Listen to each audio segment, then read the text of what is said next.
The day of our match had arrived. Awesome! There really is a floating island in the sky. I stared up at the hovering city as the gondola lift carried us to our destination. Asia, Irina, Zenobia, Konako, and Gasper all looked just as impressed as I was.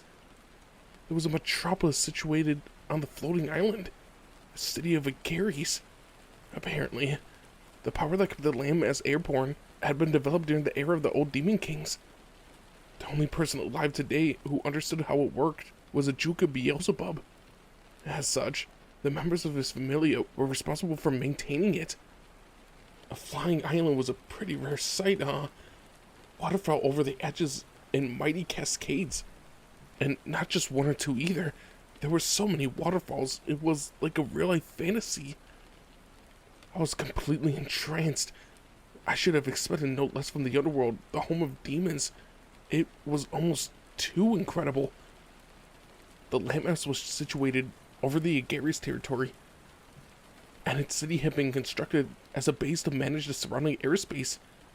It had also doubled as a tourist attraction. There were 3 main ways to reach the floating city. The easiest was to use a magic circle to jump there directly, but the method was reserved for VIPs or those who received special permission. The island was a significant cultural landmark in the underworld, so its overseers tried to limit the use of magic circles as much as possible. I could understand why. There was always a chance that the demon might seek to cause damage or mayhem up there. The second way to reach the island was via airship, or some other form of flying vehicle. This approach was much more frequently used than teleportation. The third was to come by gondola lift, as we were now ascending along the cables that connected the city to the world below. We'd all agreed on the gondola ride when the press mentioned in passing how great the view from the lift was. We all got super pumped to see for ourselves. Thus, gathered on the gondola car, we rode up together, admiring the magnificent scenery through the windows. It was a beautiful day. There was no better time for a match. A battle atop a floating island meant I had to be careful not to fall off. Getting disqualified for leaving the battlefield like that would be mortifying. You know, I think the higher-ups argued a fair bit on where to hold your fight. Azazel said, eyes still fixed on the sky. We all turned to him. An argument about the venue? I questioned. Azazel nodded. The bigwigs among the new regime supporters wanted it to be held in the Grimmy territory, or one owned by the Demon King. But those in the House of Baal all got puffed up about the purity of their bloodline and demanded that it be held in the Baal territory. I hear it was quite a fierce debate. To think that they quarreled over something like that? Azazel wasn't finished. The current Demon Kings don't have any hereditary titles, so for those who place worth on labels and lineages, the princely House of Baal ranks higher than the Demon Kings. They're the first among the 72 pillars, after all. There were similar problems with those who sided with the old Demon King regime in the past too, right? Why would they want to cause the same problems now? I asked. Azazel gestured with his hand and let out a sigh. That's that. This is this. Whether it's up to the human realm or down here in the underworld, adults are complicated beings. It's all about appearances and influence. And, well, the aristocracy still dominates the demon society, and that just leads to other issues. So, they settled on the Agares territory? Konako muttered. Azazel nodded. Yeah, sounds like Archduke Agares interceded between the Demon Kings and those siding with the House of Baal.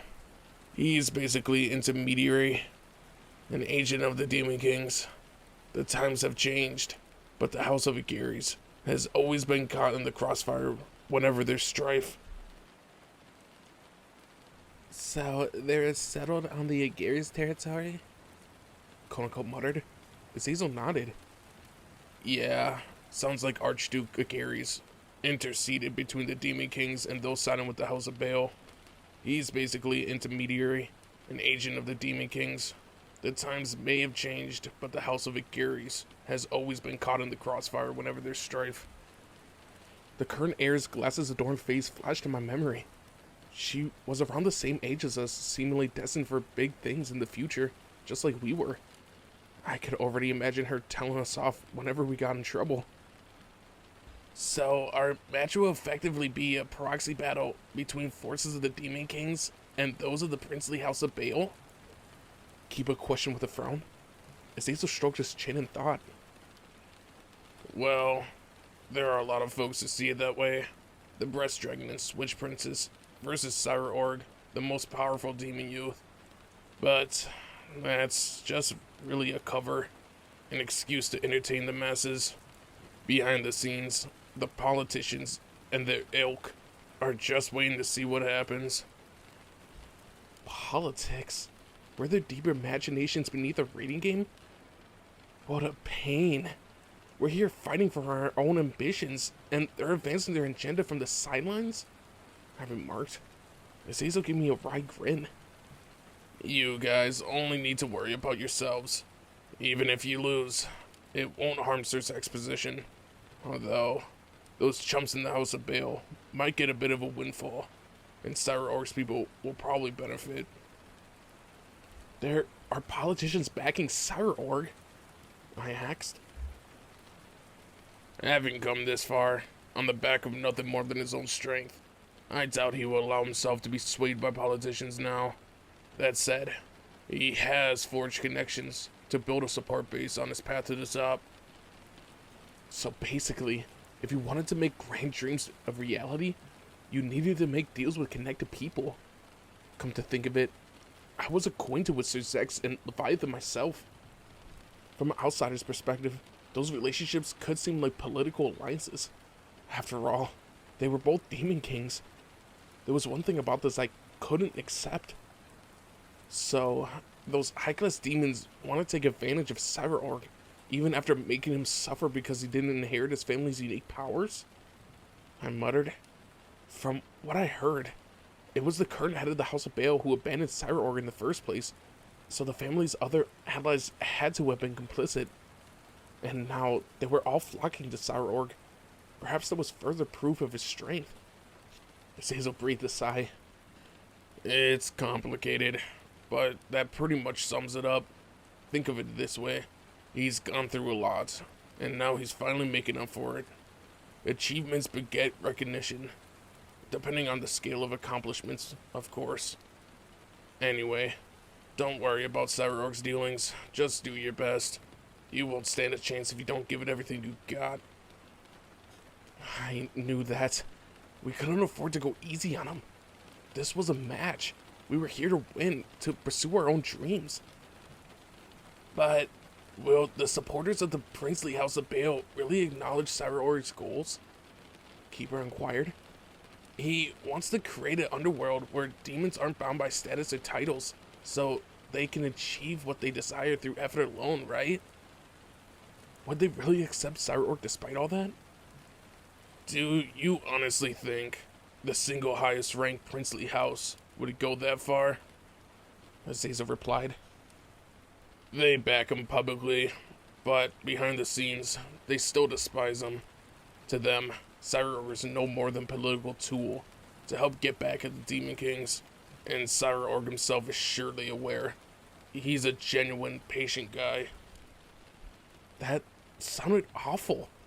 Yet Sire Org was willing to swallow that bitter pill if it meant reaching his goals. I could hardly fathom the depths of his ambition. Another question suddenly came to mind, and I spoke up. This might be a little late, but what if those terrorists, the hero faction, target this match? They very well might. Your raiding game will be getting a whole lot of attention, and the leaders of quite a few factions will be gathering in one place to watch. Honestly, it's the perfect chance to take them all out. Azazel answered casually. If the hero faction was to send a bunch of heavy-duty balance breaker users in, they would certainly help push their agenda. We got security at the venue on maximum alert. Then again, it may all be for nothing. So there was a chance that this could go haywire, and it was just as possible that our fears were needless? What makes you think nothing will happen? Akuno pressed. Azazel scratched his cheek. Volley sent me a private message. Everyone, myself included, was startled. Naturally, who expected to hear his name? You got a message from Volley? I asked. Yeah, that upstart kept it brief. This is going to be an important match for the members of the Grim Familia. Since they're fighting that guy from the House of Bale, I got my eye on it.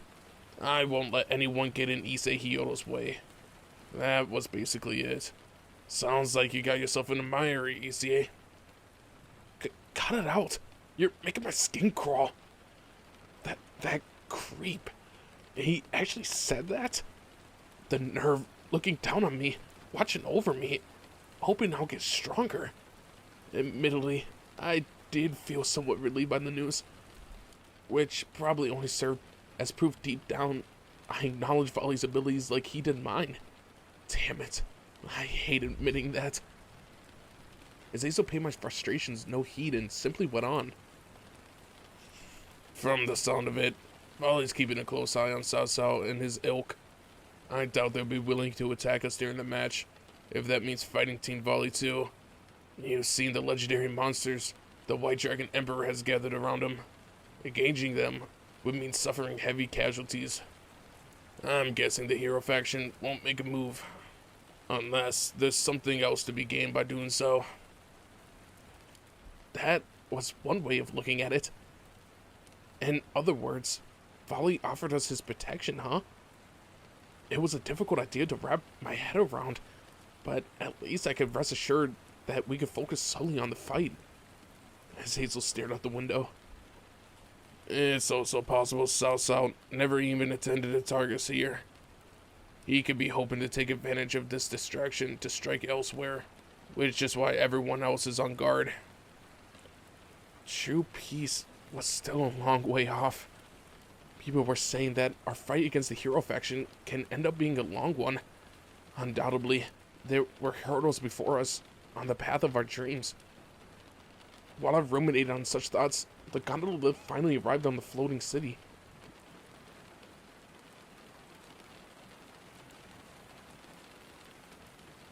When we stepped onto solid land, we were greeted by a huge crowd of fans and media reporters, and were bombarded with cries of joy and camera flashes.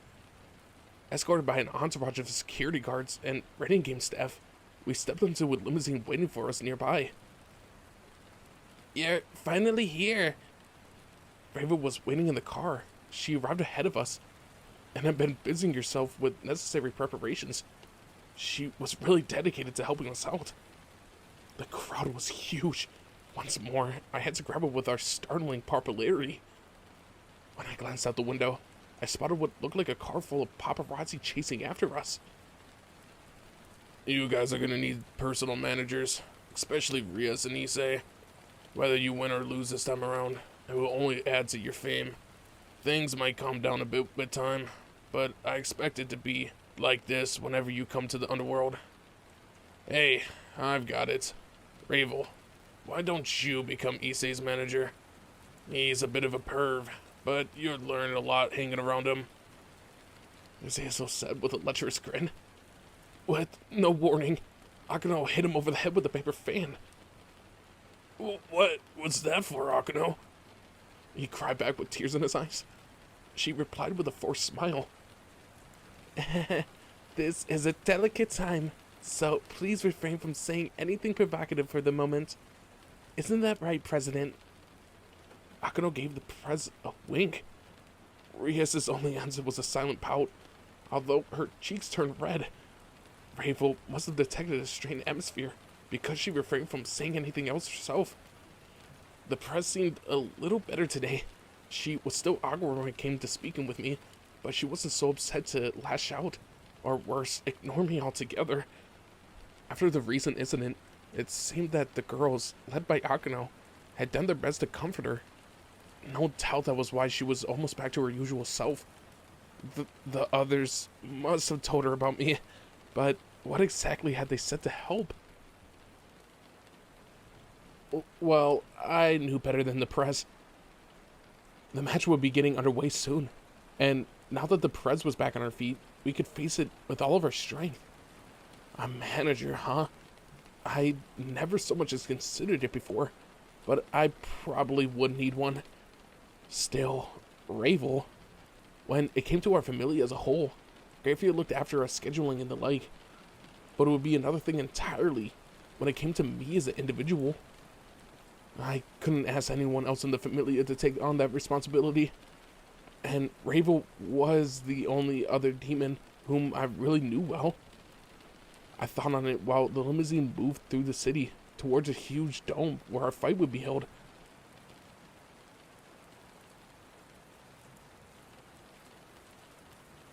There were a great many entertainment venues throughout the floating city. Chief among them was a huge stadium used for various competitions and performances, the Agary's Dome. Our present destination was a luxurious high-rise hotel directly beside it. It was an opulent structure, magnificent in design. Ever since I've been reincarnated as a demon of the Grummer familia, I saw more and more of this kind of grandeur. The building had a spacious lobby, and its gilded floor shone in the light. A huge chandelier hung from the ceiling too. However, I couldn't help but feel that it wasn't quite as impressive as the main Grummery mansion. Then again, the Grummerys lived in a genuine castle, so everything probably paled in comparison. A bellboy led us to our private suite. Our rainy game didn't begin until the evening, so we'd be waiting here until then. As we made our way down the hall, a group appeared further ahead. There was something unsettling about their presence. A cold aura prickled my skin. All of them wore deep hoods and masked their face, and their long robes concealed everything down to their feet. The figure in the center of the group was dressed in something that resembled a priest's outfit. Hold on. Is that... When I drew closer, I was left speechless by what I saw. It was a skeleton, and it was draped in priestly attire, including some kind of holy-looking headgear. A mitre, I think it was called. A long staff was clutched in his bony hand. The skeleton priest came to stop directly in front of us. Its empty eye sockets glowed with an eerie light. If it isn't the crimson-haired Grummery, and the governor of the fallen angels too. That voice hadn't emanated from its mouth. How was it speaking then? Was it using some kind of magic to convey its thoughts? At this greeting, Azazel flashed the skeleton a sardonic grin. Well now, if it isn't Hades, the god of death, up from the realm of the dead in the lowest reaches of the underworld, I see. And you brought a band of Grim Reapers too. I wouldn't have expected to see you here, seeing how much you despise demons and fallen angels. The god of death? The realm of the dead? Hades? So the skeleton was a real-life god? No wonder I felt so uneasy in his presence. You got a mouth on you, Crow. I hear you've all been busy, so I decided to check in. You seem like you're the only member of the Greek pantheon who doesn't like the idea of a peaceful compromise, you old sack of bones. What of it? Will you slaughter another old man, just as you did Loki? With that, the group surrounded the skeleton priest. Hades braced himself, radiating vicious, murderous intent. Are they gearing up for a fight? Cut me some slack. We're about to go into an important match. Azazel breathed a sigh, shaking his head. I'm suggesting you open your mind a little, like that lecherous geezer Odin did. I only ever hear dark rumors when it comes to you. With you crows and bats squawking like mad up here, I thought it was time for a little soundproofing work. Hades' voice was filled with hostility and scorn. By crows, does he mean fallen angels? Which would make bats demons, right? At that moment, the skeleton set his sights on me. Why me? The light in his eye sockets glimmered. Well, Stragon, I remember when you and the Vanishing Dragon rampaged through the depths of hell together. Do you know this guy, Drake? I did. A little. A long time ago. Had something happened between them? Hades wouldn't hold a grudge against me for being the present Red Dragon Emperor, would he? I was seriously terrified of the idea of fighting a skeleton. What if he cursed me or something? No matter. I'll enjoy myself today. Try not to die on us all. I haven't come here tonight to collect your souls. With those parting words, the skeleton, Hades, left us. I breathed a sigh of relief and wiped the sweat from my forehead. The others must have been tense too, because I saw them ease up after Hades was gone. I heard about Hades back when I was a Valkyrie, but actually seeing him, it felt like he could have ripped my spirit from my body. Rossweiss muttered. Right, my thoughts exactly. It felt like he saw right through my innermost soul. Was this what it meant to rule over the forces of life and death? That was scary. The amount of pressure that skeleton was giving off. I said. Azazel cracked his neck. You can say that again. He's one of the best among the Pantheon. Is he stronger than you teach? That skeletal old codger? Yeah. Listen, whatever you do, don't make an enemy of him. That goes for his freakish Grim Reapers as well. Seriously? He was stronger than even Azazel and Sir Zax? And his servants were too. I couldn't accept such a frightening reality. Hades shot up right to the top of people I never wanted to meet again list. So, he's an evil god, I remarked. Azazel shook his head. No, he just hates demons and fallen angels. Or rather, he hates everyone from other mythologies. He's pretty calm when it comes to dealing with humans. Plus, he's a necessary part of the underworld. Not that I care for him. Whoa, I could hear the hatred in Azazel's voice. For my part, I doubted that I would get along with Hades. I mean, the way that he looked down on us as demons, his absolute hatred and hostility. I had to pause to catch my breath after the encounter. Unfortunately, my moment of peace ended abruptly as a lively laughter thundered from down the hallway. Ha ha ha! I have arrived, Azazel! As have I, Azazel, you rascal! Ha ha ha ha! Two burly, bearded men were rushing towards the governor of the fallen angels. Azazel breathed out a tired sigh. So you came, Zeus, Poseidon. You old fogies are always so overbearing. Frankly, I wish Hades shared your sense of passion. Zeus and Poseidon? I met Poseidon, the bearded middle-aged man who kept naked from the waist up, once before in a small matter. But this was the first time ever laying eyes on his equally hairy companion who sported a crown and a toga. That was the legendary Zeus. A pair of incredible gods were running down the corridor at us. What an astonishing sight. They appeared to know Azazel and instantly set to teasing him. So you haven't taken a wife, Azazel, my boy. It must get very lonely being single all the time. Let me introduce you to a gal. There are more beauties than you can count at the bottom of the sea. Come on, you don't need to worry about me. Azazel was getting pushed around. Now, this was a fresh sight for the eyes. Evidently, even the mighty fallen angel had to bow his head to some people. Poseidon and Zeus were gods of the same pantheon as Hades, but they were clearly far more outgoing than the ruler of the dead. Hey there, everyone, greeted a familiar voice. Glancing around, I spotted a teeny dragon floating in the air behind us. I certainly didn't know any miniature dragons, but that voice... Is that you, Tanin? You're tiny. My natural form makes it inconvenient to get around indoors. I sometimes transform for social events. He shrank himself down that small. He was adorable, just like I see his baby dragon familiar. Tanin cast a gaze over each of us.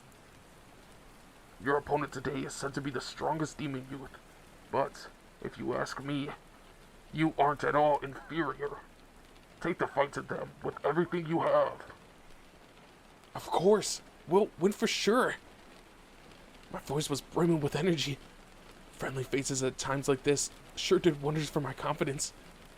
Tanin had come to cheer us on today. I had planned to give him something worth watching. Ah, Lord Odin. Rosvice cried frantically, and she pointed. I followed her outstretched hand, and sure enough, there he was. Odin. Uh-oh. I heard him exclaim upon spying his former Valkyrie attendant. He swiftly fled the scene. At this unexpected development, Rosvice howled. You're in for it now. Wait, you Odin nincompoop. Who's that new Valkyrie? Odin? Rosvice activated her armor and chased after the elderly Norse deity. Issei, Yuto, Zenobia, go and stop her, please. The prince said with an exasperated sigh. Our climactic match was mere hours away, yet our brief hotel stay was just as hectic.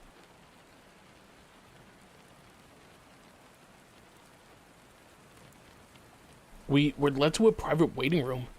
However, it was more like an entire hotel floor, complete with tables, even adorned with tea and snacks. There was training equipment for some last-minute exercise too. This space had practically everything. Those of us who would be engaging in physical combat, myself included, had already changed into our tracksuits to do some light warm-ups. If we didn't start loosening our muscles now, we wouldn't be able to fight our best. We had 6 hours to go, time enough to get in a simple workout and relax. I wasted no time getting to it. Excuse me, came a voice of a man entering the room. I know that face. It can't be. Riser. Brother. The present Ravel replied to the latest arrival with surprise. Yeah, our visitor was none other than rival Phoenix. Yo, I thought I'd drop in. You look good, Ravel, he said as he took a seat. So, Riser's here to watch a rating game too, huh? It looked like he was finally back on his feet.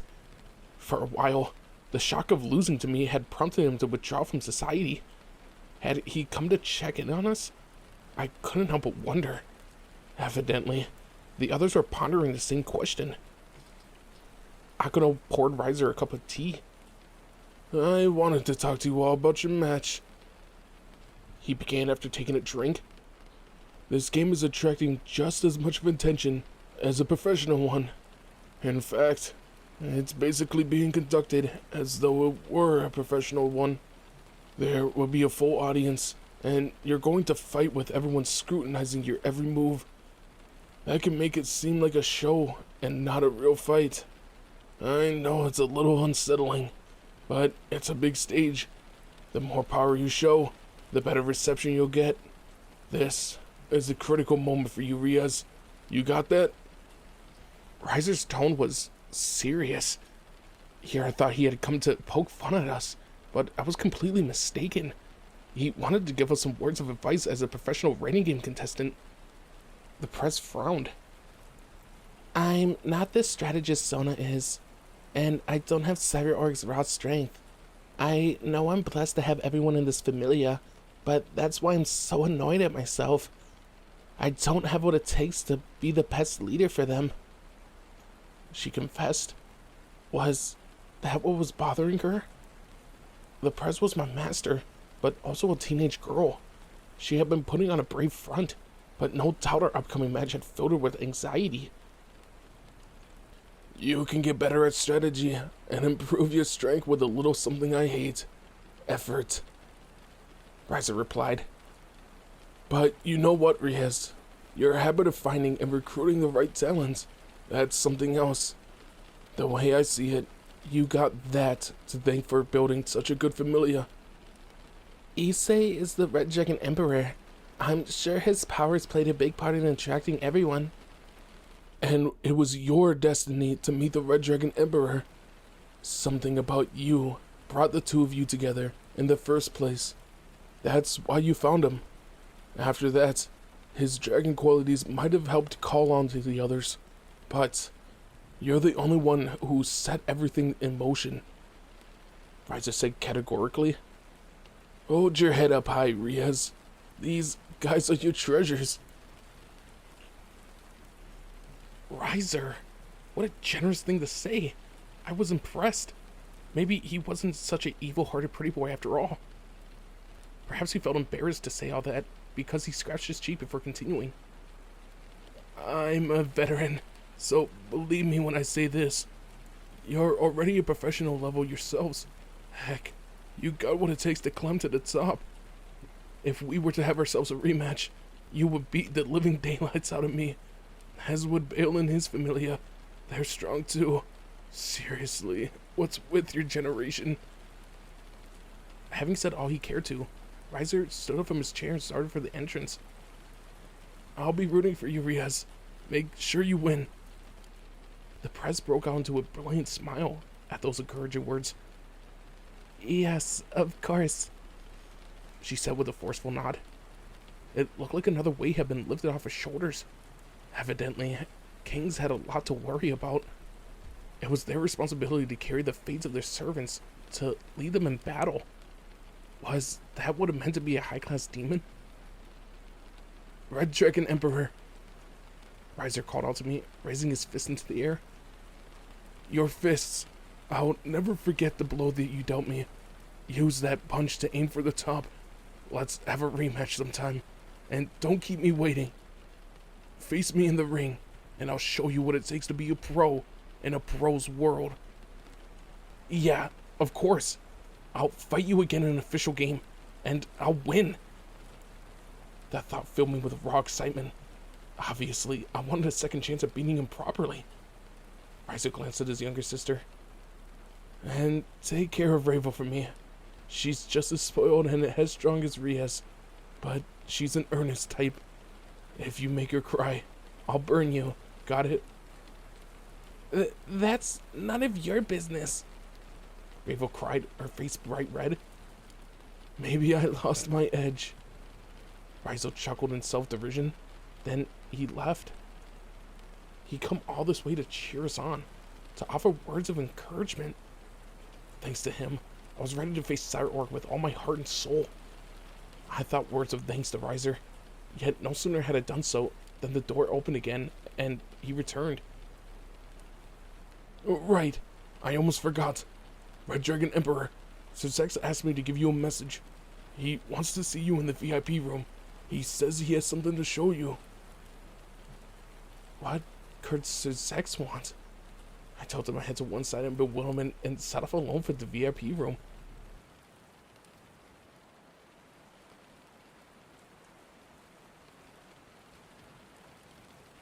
I stepped foot into the spacious room, glittering with all manners of luxurious furniture and goods.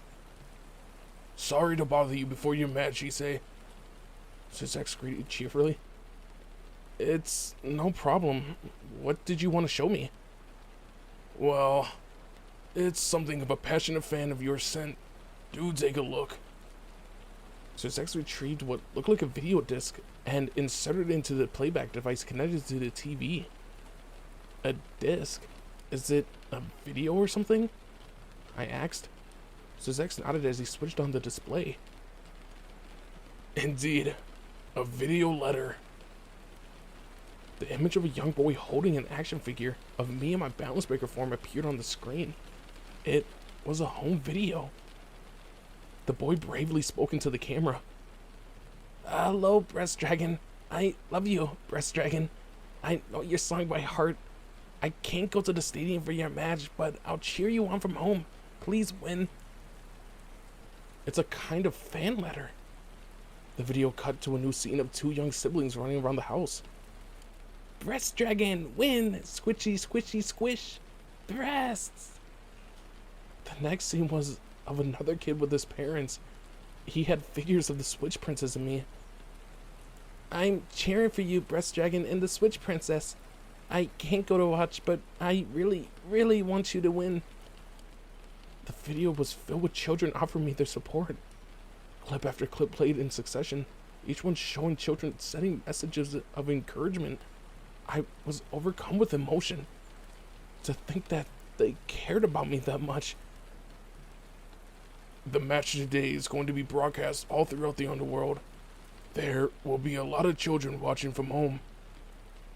Zex brought over a cardboard box from the other side of the room, placing it in my hands. It was filled with fan letters from young kids, all written in clumsy demon script. Each of them included a rather rough attempt at drawing my likeness, but I could see that the children had poured all their effort into these messages. Every last one of them was heartfelt and unique. As my hands trembled with joy, Zex said, "Those kids are the future of the underworld. You might have heard there are a lot of adults playing politics behind the scenes today, but you don't need to worry about them. I want to ask you a favor, Issei. I know you'll be fighting for your own dreams, but won't you fight for these children too? I'm sorry to make such a selfish request of you, but I'll be grateful if you would strive to defend the dreams of these kids." Protecting the dreams of the children. It was another important facet of today's rating game. Got it. I'm the Breast Dragon after all. My name is Issei Hyoto, the present Red Dragon Emperor. On top of that, I'm also the Breast Dragon Emperor. A lot would be riding on me emotionally during this fight. I would have to enter it with a different mindset than when we fought Riser or the Siege Familia. For me, the Prez, my friends, and all the children cheering me on. Let's go, Drake. We had a lot of work to do, but what I wanted to achieve was simple. Understood, partner. I vowed not to let anyone down. I would reward their faith with victory.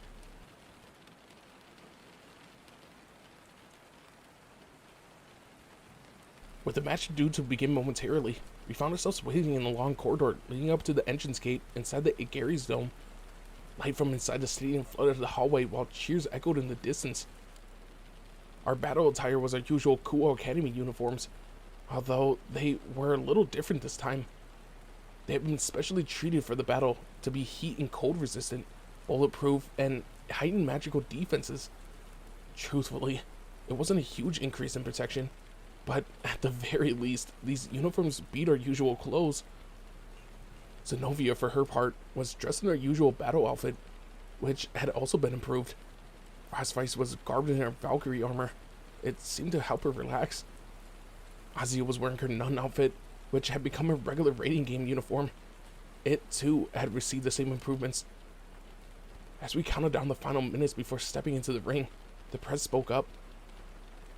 This isn't a real-life battle, everyone. It's a rating game. However, it's no less important than a true fight.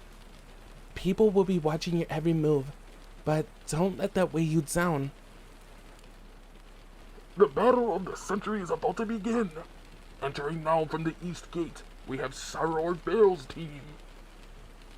A deafening cheer erupted. The entire dome was shaken from the force of the crowd's excitement. I'm scared, Casper cried out. It'll be okay. They say it's easier to imagine your audience faces as pumpkins. Konako answered, trying to soothe them. Pumpkins? That exchange seemed pretty strangely characteristic of them both.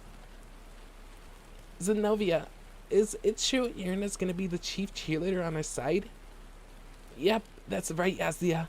She said that she's gonna set up the base in the part of the grandstand reserved for the Breast Dragon fans. Irina had taken a roll on like that. Ravo had mentioned her seat was in that area too. Those two must have decided to watch together. And now, entering through the west gate, we have Ria's Grimory's team. That was our announcement. The audience was already fired up. I was so nervous. My heart was racing. We all did our best to put our feelings aside and keep our faces resolute. The press looked back at us one final time. Thank you for sticking with me this far. It's time to go now, my servants. Let's win this. Yes, we shouted in unison, and so we stepped through the gate.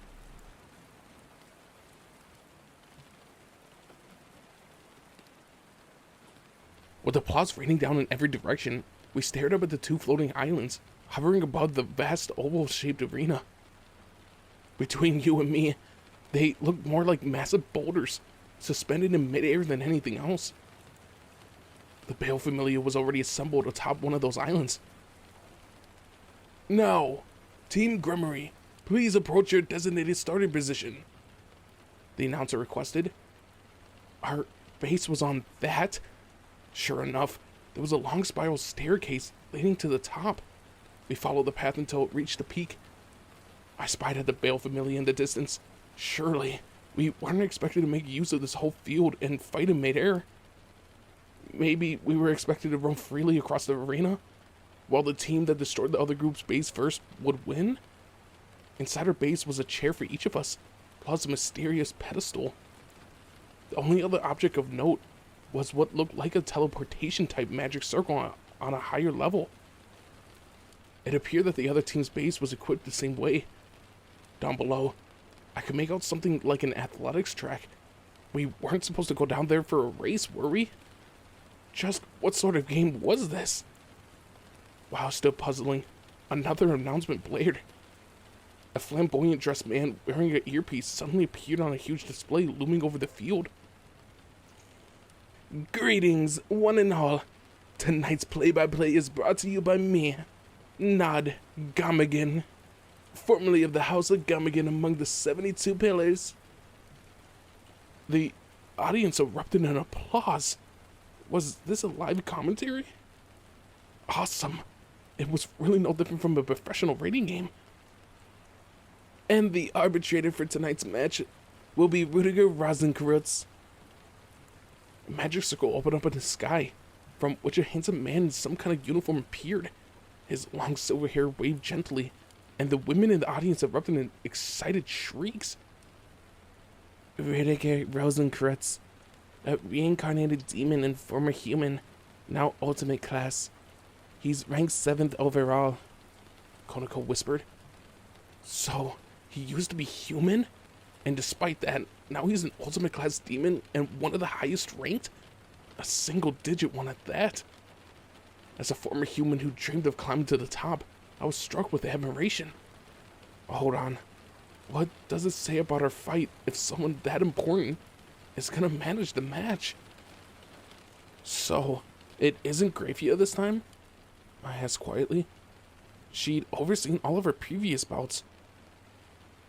The House of Bale would never agree to that, Akudo pointed out under her breath. Grafia is connected to the Grimories after all. Now that she mentioned it, that did make sense. Grafia was Cerzek's queen. Considering how much emphasis the House of Bale's supporter placed on rank, they certainly wouldn't have gone along with such an arrangement. Grafia wasn't the type to show favoritism when refereeing, but the other side would undoubtedly mistrust her. And our special guest, who will provide us expert analysis, please welcome Azazel, the Governor of the Fallen Angels. It's a pleasure to meet you, Governor. At that moment, a familiar face appeared on display. We watched in mute astonishment as the figure, Azazel, looked into the camera with a broad grin. Hi there. My pleasure. I'm Azazel. It's great to be here. Teach? What was going on here? When he said that he wouldn't be in the VIP room on account of having some special work to do, was this what he meant? He had been planning on commentating for this match. Why hadn't he said anything? None of us anticipated this development. Ignorant of our shock, the announcer continued his introduction. Governor Azazel, you're famous for being on good terms with the leaders of the major powers, starting with our very own Sir Zex Lucifer. However, you're just as well known for being one of the leading experts in study of the sacred gears. Having coached Ria's Grimory's team for today, what do you think the audience should keep an eye out for? Personally, in terms of whether both teams will demonstrate their full potential, With a sly grin, Azazel began a breakdown analysis. Once the introduction was over, the camera moved to a figure sitting by Teach, a gray-haired, gray-eyed man with clean-cut features. One look was enough to confirm the identity of this celebrated figure.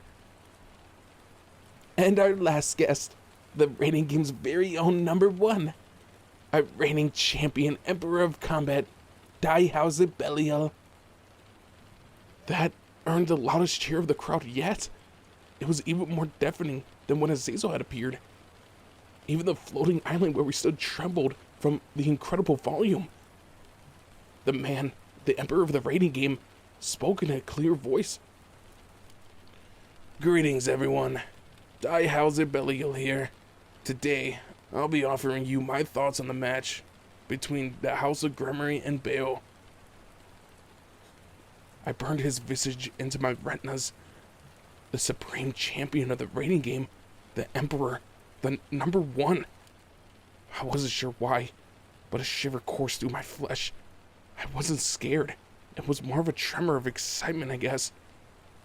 I now had a clear mental picture of the goal that had remained hazy and indistinct for so long. I'm sure this is sudden, but perhaps we could hear a few pointers from Governor Azazel, who coached Team Gremory, and our reigning champion, who advised Team Baal, the announcer said. Well, when it comes to the Gremory team, you have to start with the Breast Dragon and Switch Princess. Then Azazel launched into a thoughtful reply. Yes, I do believe Sire Org is an excellent king, but more importantly, his level of power makes him the strongest member of his team. Emperor Belial likewise explained his thoughts. The press watched with a stern expression. DxD Belial. The reigning champion was also the press's future opponent. Her dream was to win every raiding game title there was, and if she was to do so, then her final hurdle was the man on the screen. Determination filled her expression. One day. For now, I need to concentrate on my opponent in front of me. If I don't, I won't get very far. I couldn't have said it better myself. We needed to focus on Sire Org. We could put Emperor Belial to one side for the time being. The problem was how to defeat our present foe and his familia. We had to adjust our attitudes. There was no way we'd be able to win if we divided our attention. I patted myself on the face to get centered. First of all, let's talk about the Phoenix Tears, the announcer said. Phoenix Tears. We weren't supposed to know whether or not we would receive any until the last minute, so I couldn't help but wonder what the decision was. The press had been pretty worried about that. Phoenix Tears would have a major impact on our strategy. As I'm sure our viewers know, demand for the Phoenix Tears have been soaring with the Chaos Brigade's continued terrorist attacks, and prices have skyrocketed. As a result, they aren't easy to come by right now. That being said, the announcer pointed towards an overly large monitor showing the image of 2 small vials in an expensive-looking box. Thanks to the generosity of the head of the House of Phoenix, the principal manufacturer and distributor of Phoenix Tears, and the support of both teams today, each side will be granted a small supply of their own. The stadium exploded with excited replies. So, we would be getting Phoenix Tears. As I thought on it, I remember that Ravo had mentioned something about this earlier. The whole underworld is looking forward to this match, so I'd like to help out if I can. Thanks, Ravo. Unfortunately, this meant the other side would be able to revive a fallen fighter too. It looks like we're gonna have to defeat Sire Org Baal twice. Kiba remarked, his expression grim. Right. The other side would definitely save their tears for Sire Org. Not only was he his familia's king, he was also the strongest fighter, so keeping him alive was pure necessity. It was practically a given that the fire was reserved for him, which meant we would have to beat him 2 times. We would have to force him to use the Phoenix Tears while hardly taking any damage ourselves. As dim-witted as I was, even I knew we wouldn't be able to force his hand without casualties. That being the case, the next question was which of us would use our own supply of tears. Fortunately, we already had a healer in Ozzy, so the tears were of comparatively less importance to our tactics. Nonetheless, we couldn't afford to overlook their potential to heal instantly. Phoenix tears would be our only option if Ozzy wasn't close enough to cast her aura in time. Most importantly, we had to make sure that the Prez, as our king, survived to the end. It made the most sense to keep them for her, should she end up in immediate danger. My mind was racing as I turned over these new variables, when the announcer came back with information I had been anticipating the most. There will be one special rule for tonight's game. A special rule? I knew it! I understood the organizers wouldn't do anything to restrain our powers or abilities, but still, given how many people would be watching this for entertainment, the decision makers undoubtedly wanted to spice things up. But before we explain the supplemental rules, let's go over the general flow of the game. The rules this time are a little different from the usual. Instead of having our contestants fight all at once across the field, this match will be a series of individual trials. We're aiming for a short blitz-style contest, and we want to keep everyone's excitement at maximum. This may be an unranked contest between up-and-coming youths, but it will be run like a professional match. So, we wouldn't be freely roaming the field? I hadn't participated in a game like this before. Judging by their stern expressions, the others clearly hadn't anticipated this development either. If the bout was to be divided into separate rounds, then that rendered the team battle out of the question? We did spend some time practicing for individual fights, but we focused so much on coordinating as a team.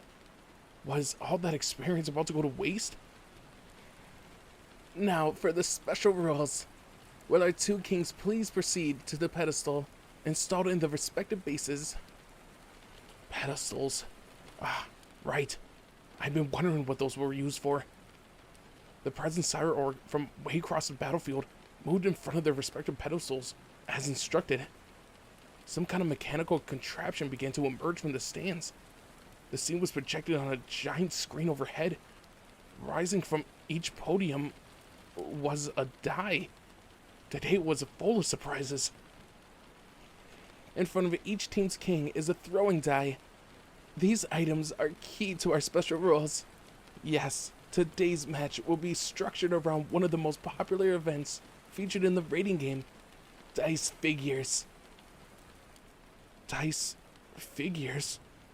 I tilted my head to one side in bafflement at this unfamiliar term. Fortunately, Kiba explained, whispering, dice figures. Full-fledged rating games utilize varying combinations of special rules. So far, our previous matches have all been relatively straightforward in that respect. However, there are times like today when dice play an important role, or when we might need to fight for a number of flags set up across the field. That one's called scramble flags, by the way. I had no idea matches could be structured like this. I need to bone up on rating game rules later. There was a lot of depth. To those who might be unfamiliar with dice figures, a brief explanation. The dice allocated to each team are both regular 6-sided dice and will land on a number from 1 to 6 when thrown. The rolls will determine the contestants who participate in each round. So our opponents would be decided by luck. Our fate was up to the dice. In the human game of chess, each piece is said to have a different value based on its strength on a chessboard. Pawns serve as a base value at 1 point. And there's no different from evil pieces system used in rating games. Of course, there are times when these standard values might exceed, such as when a contestant demonstrates more power than their assumed potential. Plus, a Juke of Beelzebub has hidden certain bonus features in some pieces. For this match, however, we'll be using standard values associated with each piece. So, that's how this worked. The press had given me a quick primer when I first been reincarnated as a demon. Knights and bishops were worth 3 points, rooks 5, and queens 9. But those were just the standard values of each piece. There were numbers in our familia who didn't exactly conform to the numbers, like Kiba, who unlocked his balance breaker, or Gaspa, who had a mutation piece. First, both of our kings would roll, and the sum value would determine which of the familia members can enter the round. For instance, let's say the sum turns out to be 8. In that case, our kings can send out any combination of contestants up to or equal to that number. Pawns are worth 1 point each, so they could practically send 8 of them. Knights are worth 3, so they could nominate 2 each. So long as the sum is within the total value, any combination of a piece can be used. Note here that anyone who required multiple EVA pieces to be recruited will be worth that many points. In case of Team Gremory, Issei Hyoto, the Red Dragon Emperor, was recruited for 8 pawn pieces, so that's the minimum roll necessary to send him into play. In that case, the maximum possible sum of 2 dice rolls would be 12. And if that were the result, our side would have to send out some combination of members within that number. That would leave us with, for example, Akano as our queen being worth 9 points, along with 1 knight or bishop. And I was worth 8 points? That was a fairly high number, and it would severely limit who I could be paired up with. Given that the highest possible roll was 12, I couldn't be paired up with a rook, as that would push us over the maximum. Maybe the best option would be to fight alongside Kiba and Zenobia, one of our knights? But what would happen if both teams rolled a low number? Just as the question occurred to me, the announcer clarified. However, neither Ria's Gremory nor Cyberorg Bale possesses any pieces worth 1 or 2 points.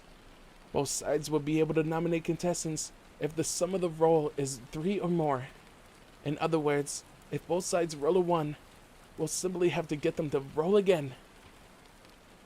In that case, what would happen if we ended up losing members? Would the present Cyberorg have to keep rolling until they landed on a number equal to at least one of their remaining servants? Furthermore, as the match progresses, the number of contestants on hand would naturally decrease. If one or both sides doesn't have any pieces whose value falls within the sum of the dice roll, both leaders will have to roll again until they do. That made sense. In that case, how were the 2 kings themselves supposed to participate? As for our kings, they have been evaluated by the judging committee and assigned fixed values. Naturally, the match will end automatically if a king is defeated. That would be a problem. Depending on the outcome of the dice roll, Cyberorg himself could enter the fray. He was stronger than the president, undoubtedly the best member of his entire familia. Depending on the outcome of each throw, if he was to keep entering each round himself, he will be able to whittle away at any chance we might have to secure victory. What does it mean that the kings have been assigned values by the judging committee? I wondered. Exactly what the announcer said. The judging committee will estimate how many pieces the president and Cyberorg Bale are worth, Akano explained. Whether or not they can participate will depend on those numbers. The judge will consider each king's individual strength, the values of the familia members, and how they compare to their opponents. For that reason, I would expect those numbers to change as the match progresses. Leave it to Akano to pick up what I missed. Ultimately, it sounded like the judging committee decided how much the present Cyberorg were worth. Now then, let's see the values of the judging committee has selected for our 2 kings. As the announcer spoke, the present Cyberorg's name appeared on the display above the field, the numbers below each cycling rapidly through the different options. Finally, with a dramatic sound, the numbers came to a stop at the final values. Cyberorg Bale will be worth 12 points. Ria's Gremory will be worth 8. Now, this is interesting. Cyberorg is a higher number, but that means he won't be able to compete himself unless both kings roll the highest possible values. So, for our current match, the president's point score was lower than Cyberorg's. It was 1 point lower than Akano's and equal to mine. However, if I understood Akano's explanation correctly, those values weren't absolute and could change depending on how the fight played out. I'll just have to make up for it during the match then, the press declared. Knowing her, she was probably disappointed that she had given a lower value than Cyreorg, but all the same, she was surprisingly calm about it. If you stop to think about it, a high roll meant she will be able to team up with one of our knights or bishops. Yeah, it was best to put positive spins on this. If we played this right, we'd have more options at our disposal than Cyreorg, seeing as he would only be able to fight alone, and only then with the best possible role.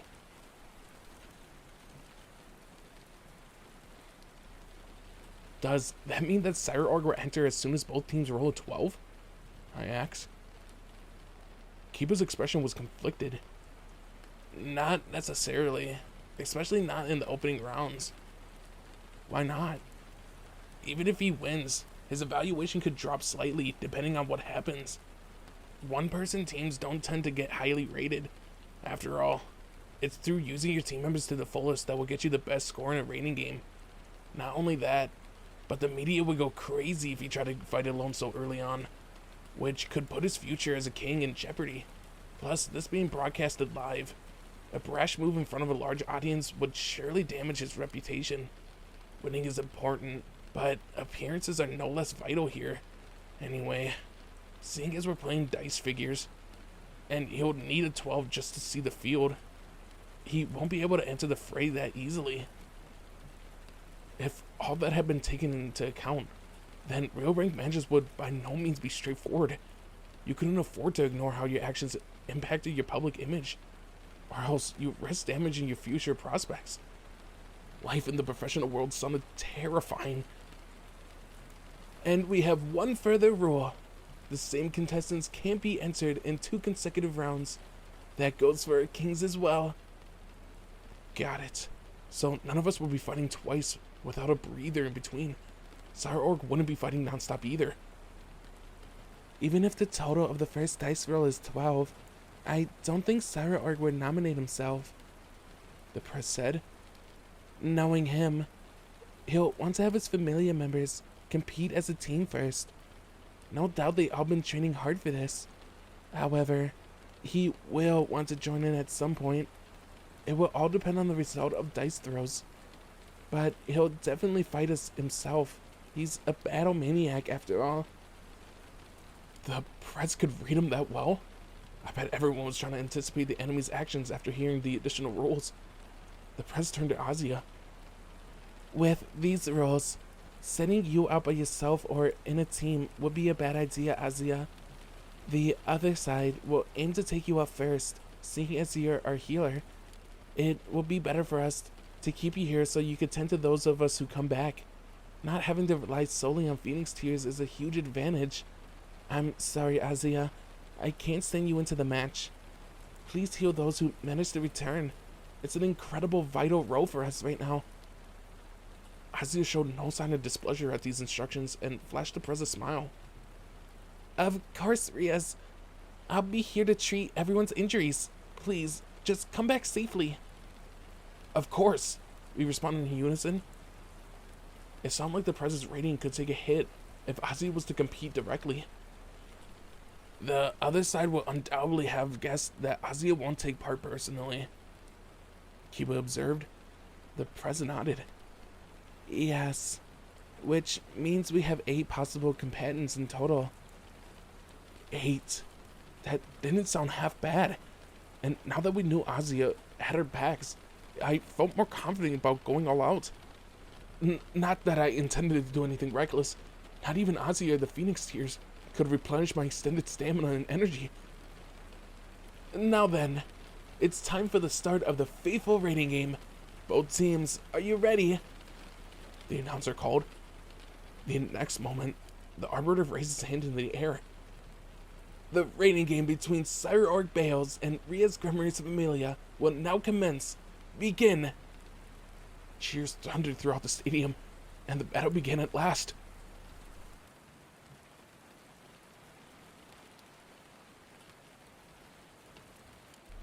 Where both of our kings approached the pedestals. Following the Arbiter's instructions, both the present Cyreorg stepped before the raised daisies, where they were to roll respective dice. let us begin the first round. We will start by deciding your respective entrants. Will both kings please now pick up the dice? The Prez raised hers into the air. I was getting nervous. What numbers would come up? There would be no guessing whether the value would be large or small ahead of time. Go!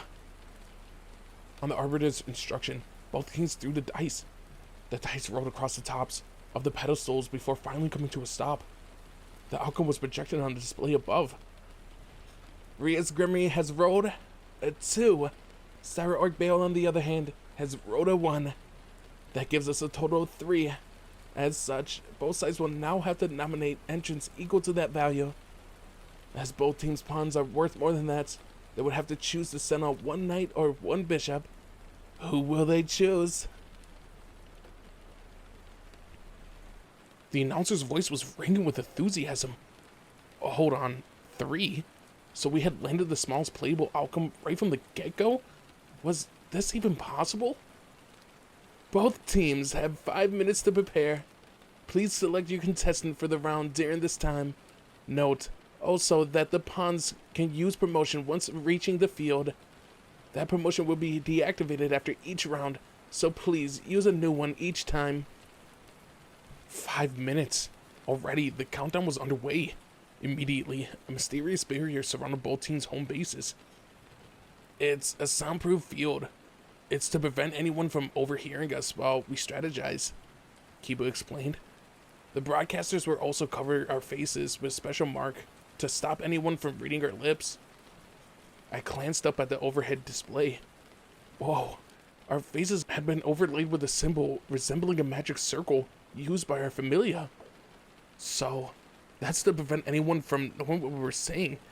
This pro-style match was full of surprises. As we took our seats, the Prez looked at each of us in turn. The other team is likely expecting that we send out Yuto. Why is that?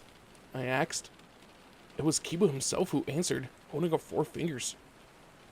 Because the sum of the roll was 3. We only have 4 possible choices. Me, Zenobia, Azia, or Gasper. Azia and Gasper are support type fighters, so we wouldn't send them out alone, right?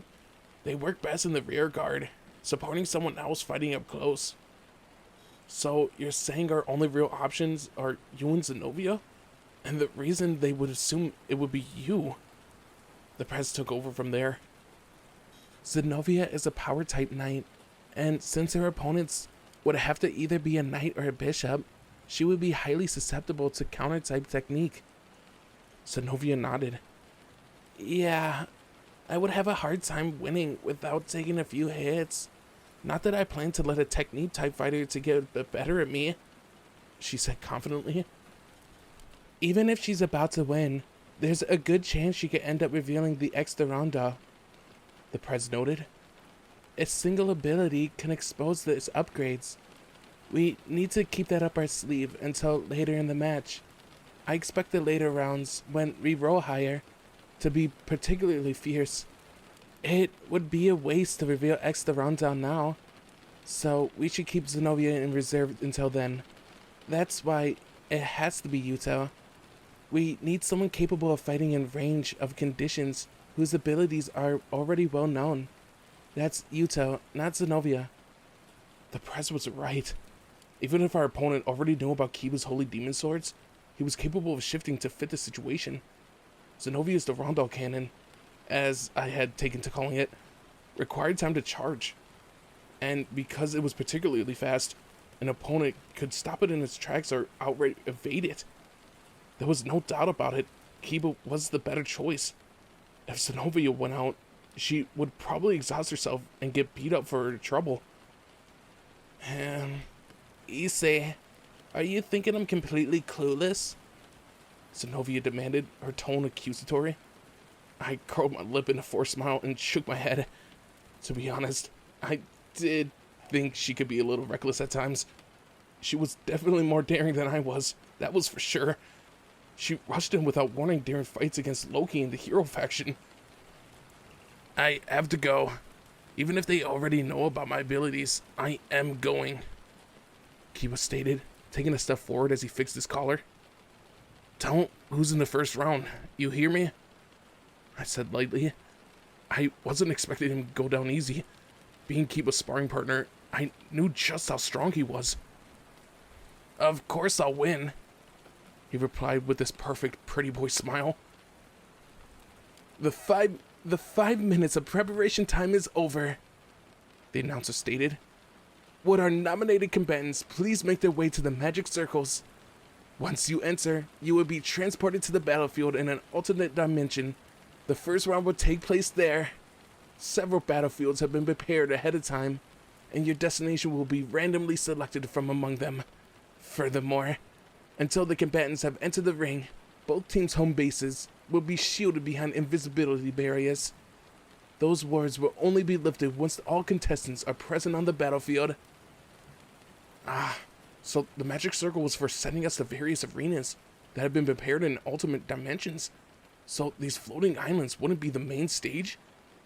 Hold on. We won't be able to see the other time's home base until Kiba's gone? What does that mean? Konako, having all but read my mind, explained. The invisibility ward prevents us from changing each piece we're sending after seeing the other team's choice. If one team could swap their piece, the other would follow suit, and it would loop like that forever. We're also being watched to make sure that we don't do anything against the rules. That did sound like it could be a hassle. In other words, we wouldn't know what Kiba's opponent would be until the round started. And to think that we were being monitored here. Was there a hidden camera somewhere? With all these anti-cheat measures, I couldn't even think up a way to break the rules. There was still so much I didn't know. Even Konako understood it much better than I did. I really needed to brush up on my studies. Once this match was over, I was going to hit the books and read up on all the different game types. I suspect that the other reason they keep fighters' identities concealed is to build excitement, Rossweiss observed. As we spoke, the barrier surrounding the home base thickened, cutting us off from the outside. I'll be off then, Kiba said through his earpiece from atop the magic circle. The right let out a brilliant flash of light and vanished from view. Next, a series of images appeared projected into the air above our base. One of them showed the audience watching in expectation. The biggest, however, showed a vast green plain. Kiba appeared in the middle of the grassland. Nearby, an armored knight riding atop a horse and radiating blue-white flames arrived. Whoa! Both contestants have entered the battlefield. As you can see, they will be fighting atop of an expansive plain. The verdant field will be the site of our first round. As for the two fighters, we have the Gremlins familiar swift-footed princely scion, Yuto Kiba. Ria's Gremlins knight has entered the fray. A huge number of women in the audience, the flames of their enthusiasm fanned by the announcer, broke into a frenzied cheer. Our pretty boy was seriously popular with the girls. Damn him. Why did he have to steal all the attention? He should have at least let me ride his coattails. And from the Bale Familia. Before the announcer could finish with his introduction, Armor Knight trotted into view on horseback, removing his mask that shielded his face. I recognized him at once. He played the central role during Cyberorg's match with Zephador Glaciolabolus. It was Cyberorg's knight. I am Baruga Furcus, one of the two knights in service of my lord, Cyberorg Bale. What a perfect self-introduction.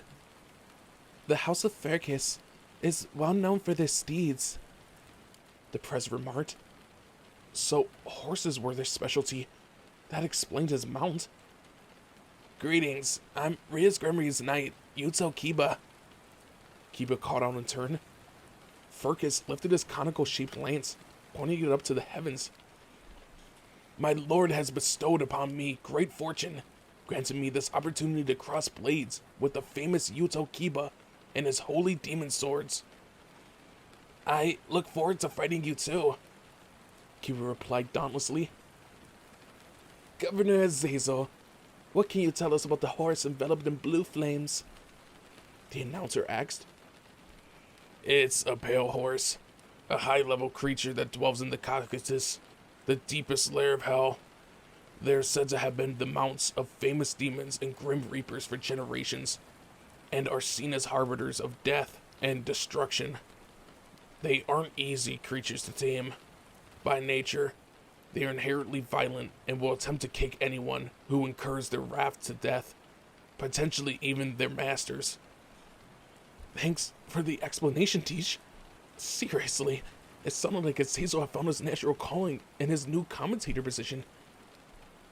My beloved steed, Alta Barrow, can run with the speeds of the vine. Master Kiba, I look forward to our contest. Fergus was already prepared for battle. Azazel had informed us of the dangers posed by that horse, and it would only be worse if its rider was in sync with it. The Arbiter appeared on the battlefield, positioned himself between the two combatants. Let the first round begin. With that signal, both Kiba and Fergus put some distance between each other. A reigning game against Cyro-Orc Bale's Familia was underway, and Kiba was the star of the opening act. Give him hell, Kiba. Let us see if you can match Arbitro's fleetness of foot. Both rider and steed cried out at once, then disappeared. You're fast. Kiba certainly had been right. Having trained alongside him for so long, I was used to tracking swift opponents, but this was something else. That dash was incredible. Not to be outdone, Kiba followed his opponent with his eyes. No, with his sense of intuition, and braced himself with the Holy Demon Sword. The sound of metal crashing against metal rang out. Kiba, remaining fixed on his starting position, warded off a barrage of oncoming attacks. Next, he took a step back and took off at an incredible speed, the second he sensed his opponent's location. Both fighters were moving so quickly, they could only be seen during those brief moments when they collided. Their weapons clashing against each other with grating metallic sounds and bursts of sparks. Deep gashes formed in the battlefield from countless waves of force emanating from Kiba's sword and Fergus's lance. I could spot the two when their attacks collided. That was my limit. That was how fast they were. Before long, they appeared again, their weapons interlocked as they pushed against each other. You managed to match my Ultra Bro in speed. You're a fearsome one, Knight of Lady Rias, Fergus said with a resolute laugh. And you work in expert lock speed with your horse. If I was to try to cut down your mount, your lance would stop me in my tracks. You'd leave me no choice but destroy the ground on which you stand. Kiba responded. As his gaze sharpened, a barrage of holy demon swords burst out from the earth around him. Layer upon layer, like a flower coming into bloom. That had to be enough to pin down the pale horse. I rejoiced at what I saw, only for Fergus's steed to leap high into the air. Can that creature run through the sky too? Kiba followed through with his attack, unconcerned that his target was above him. Holy Demon Sword of Thunder! The heavens lit up, and lightning came crashing down towards Fergus. Kiba had learned this technique from Akano. It wasn't quite as strong as their signature attacks, but it was still a deadly barrage. I think not. Fergus cast his lance into the sky, using it as a lightning rod to absorb the attack. Having discarded his weapon, he reached out with his now empty hand into his horse's fiery mane, as though to retrieve something. The flames of the pale horse rippled through the air, as if connecting to some distant dimension. When he drew back, he was gripping a new lance. So he had more of them? Our opponent had researched Kiba's abilities well. Fergus had warded off every last one of his strikes. Kiba's weapons were his holy demon swords, imbued with holy light. A direct hit spelled serious damage for a demon. As such, if Fergus hoped to win, he had to ensure that he didn't take a single blow. That was easier said than done, however. Only a truly formidable opponent would be capable of fending off Kiba unscathed. Most enemies would find themselves falling victim to his blades on the very first move, yet that hadn't happened. So this was Cyro-Orc's first play. Even his first servant was this formidable? Your holy demon swords may pose a lethal consequence to a demon such as I, but even so, Fergus braced himself. He was clearly up to something. It's all for naught if I can't land a hit. He darted into action, and both he and his horse multiplied. Was it an illusion? Or was he actually duplicating himself? Kiba was faced now with a horde of oncoming Fergus apparitions. His sword arm looked stiff, and his expression was stern. Don't tell me he can't work out which of them is real. If Kiba couldn't tell them apart, those apparitions had to have had the appearance and presence of a genuine article. The multiple visages of Fergus took off at high speed, circling Kiba and striking from all directions. At first, Kiba managed to hold them off with his swords, but he couldn't withstand those endless attacks forever, and it wasn't long before he took damage. He swung his holy demon swords once more, combining two blades together to create an explosive burst with his aura. The surrounding grass was blown away by the force of the maneuver, but Fergus deftly evaded his attack, falling back. That was fine. Kiba's technique had intended purely to force his opponent to retreat. Fergus dispelled the illusions, leaving only his true self. Kiba caught his breath, flashing his foe an indomitable grin. I didn't want to show my hand so early in the game, but you'll whittle me down if I keep holding back. Guess I won't be able to chide Zenobia about being reckless anymore. His voice was tinged with self-derision. Was he planning to use that already? Honestly, this was probably the best time to bust it out. Kiba had less physical turns than I did, so if he succumbed to exhaustion now, he wouldn't be able to fight well in any subsequent rounds. Kiba dispelled his holy demon swords, readying his hands instead for a single holy sword. That sight alone was confirmation enough. He was planning on using it. I'm stronger than you, he declared boldly. If we keep this up, sooner or later, I will catch up to you. That would mean using up a great deal of my stamina. Seeing as I still need to fight in later rounds, it would be more efficient to use a blitz-style attack and finish this quickly. Fergus was determined. That much was obvious. He fully intended to whittle away Kiba's energy as much as possible. I know. That's what makes you such a formidable opponent. There's nothing more frightening than a foe whose resolve is ironclad. I may have to show you another one of my new tricks. Kiba readied his blade and whispered, Balance breaker. At that moment, an atmosphere altogether different from his holy demon swords emanated from his body, the holy aura wrapping around him. Then a number of holy swords shot up from the earth, while Kiba began to forge several strange-looking armored beings. Those entities, their helmets decorated with what looked like dragon motifs, equipped themselves with holy swords lying around them and assembled with Kiba at the center. They encircled him perfectly, almost as though he was the commander of a knight squadron. Fergus was left visibly shocked at this development. What? Your balance breaker is supposed to be a sword of the betrayer. How can you have two of them? Yeah, Kiba's original balance breaker was the sword of the betrayer, the turbocharged version of the sword birth ability. However, Kiba had since acquired another ability too. It took Fergus a moment to realize what this meant. Don't tell me. Is that the balance breaker form of your blade blacksmith sacred gear?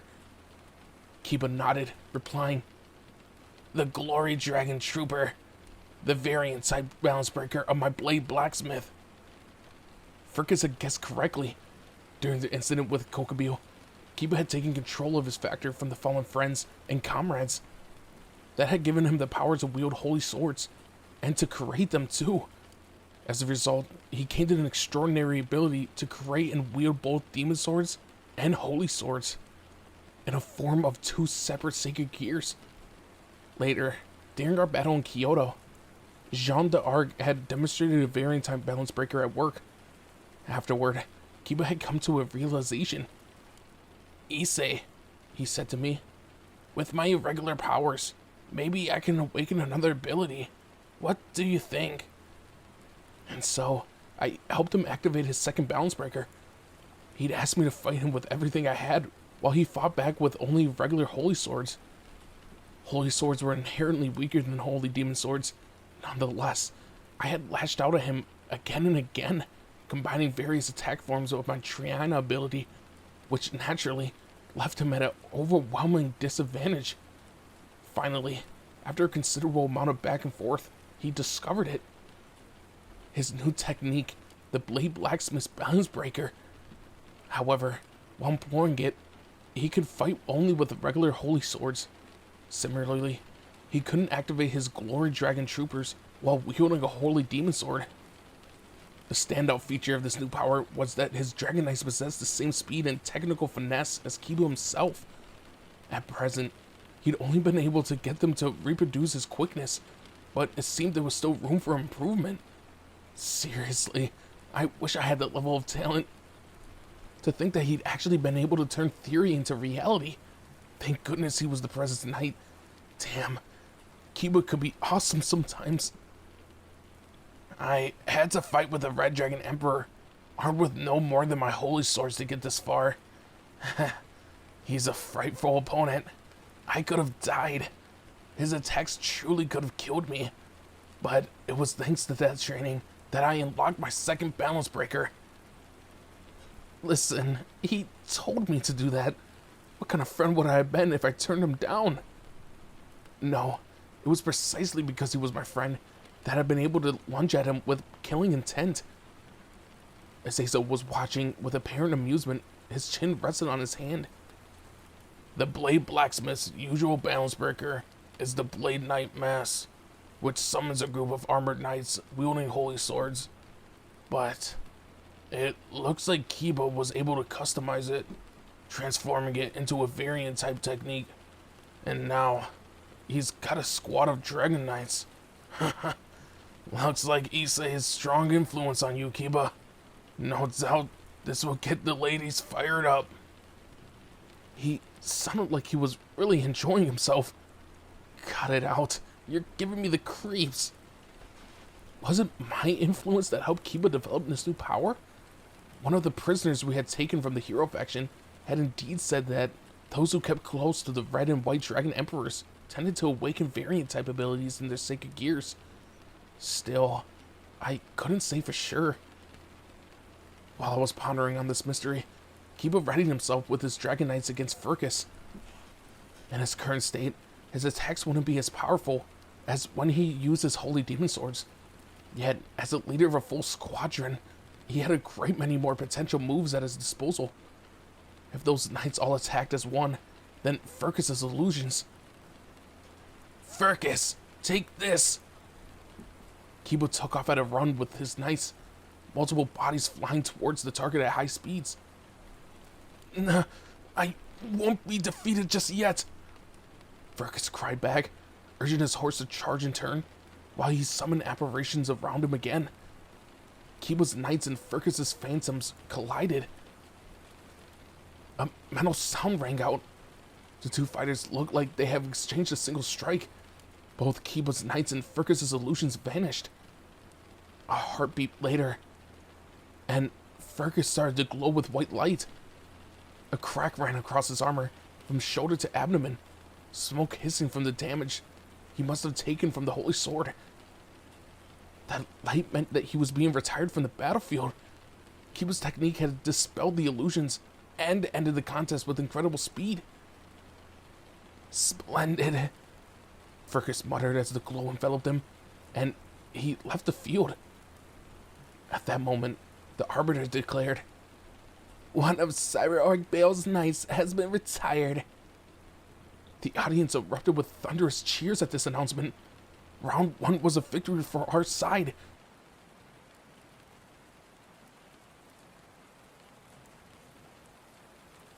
Team Gremory has won the opening round. Now then, what awaits us in the second? As the announcer riled up the crowd, Kiba returned to our home base through the magic circle. The privacy barrier grew thin, allowing us to see outside. It was time for the press to roll the dice again. Once more, both kings cast dice atop their respective pedestals. The Prezes landed on a 6, while Sour Orc showed a 4.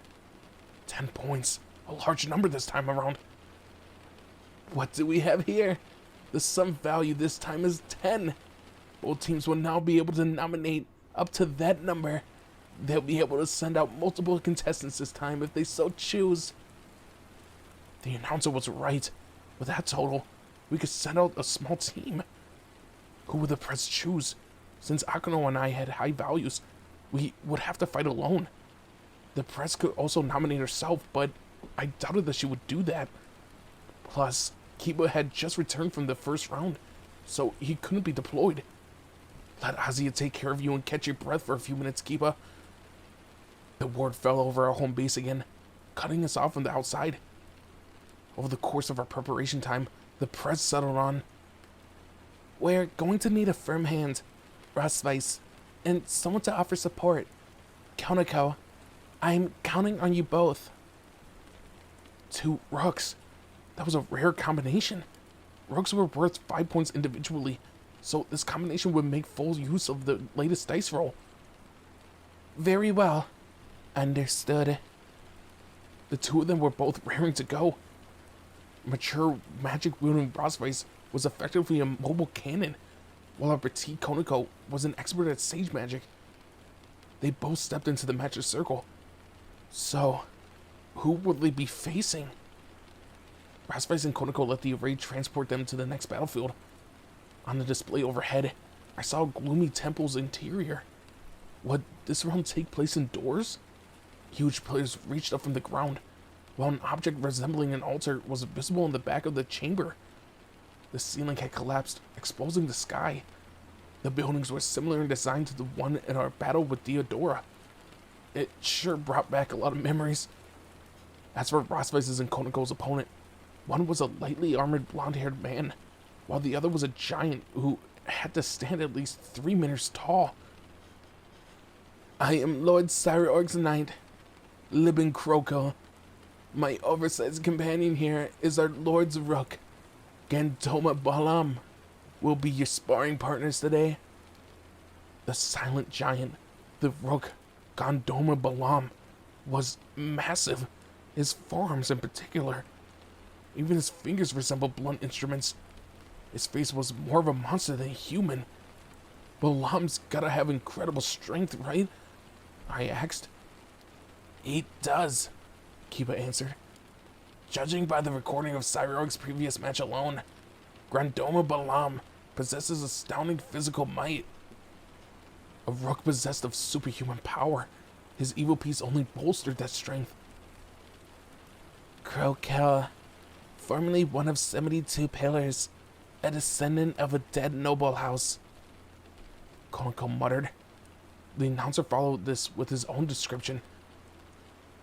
Indeed, Cyreorg male servant Libyan Krokel is the scion of an extinct house of Krokel. I knew already that the descendants of a noble house lost to time occasionally surfaced in unexpected places. Volley, for instance, was the descendant of a former demon king.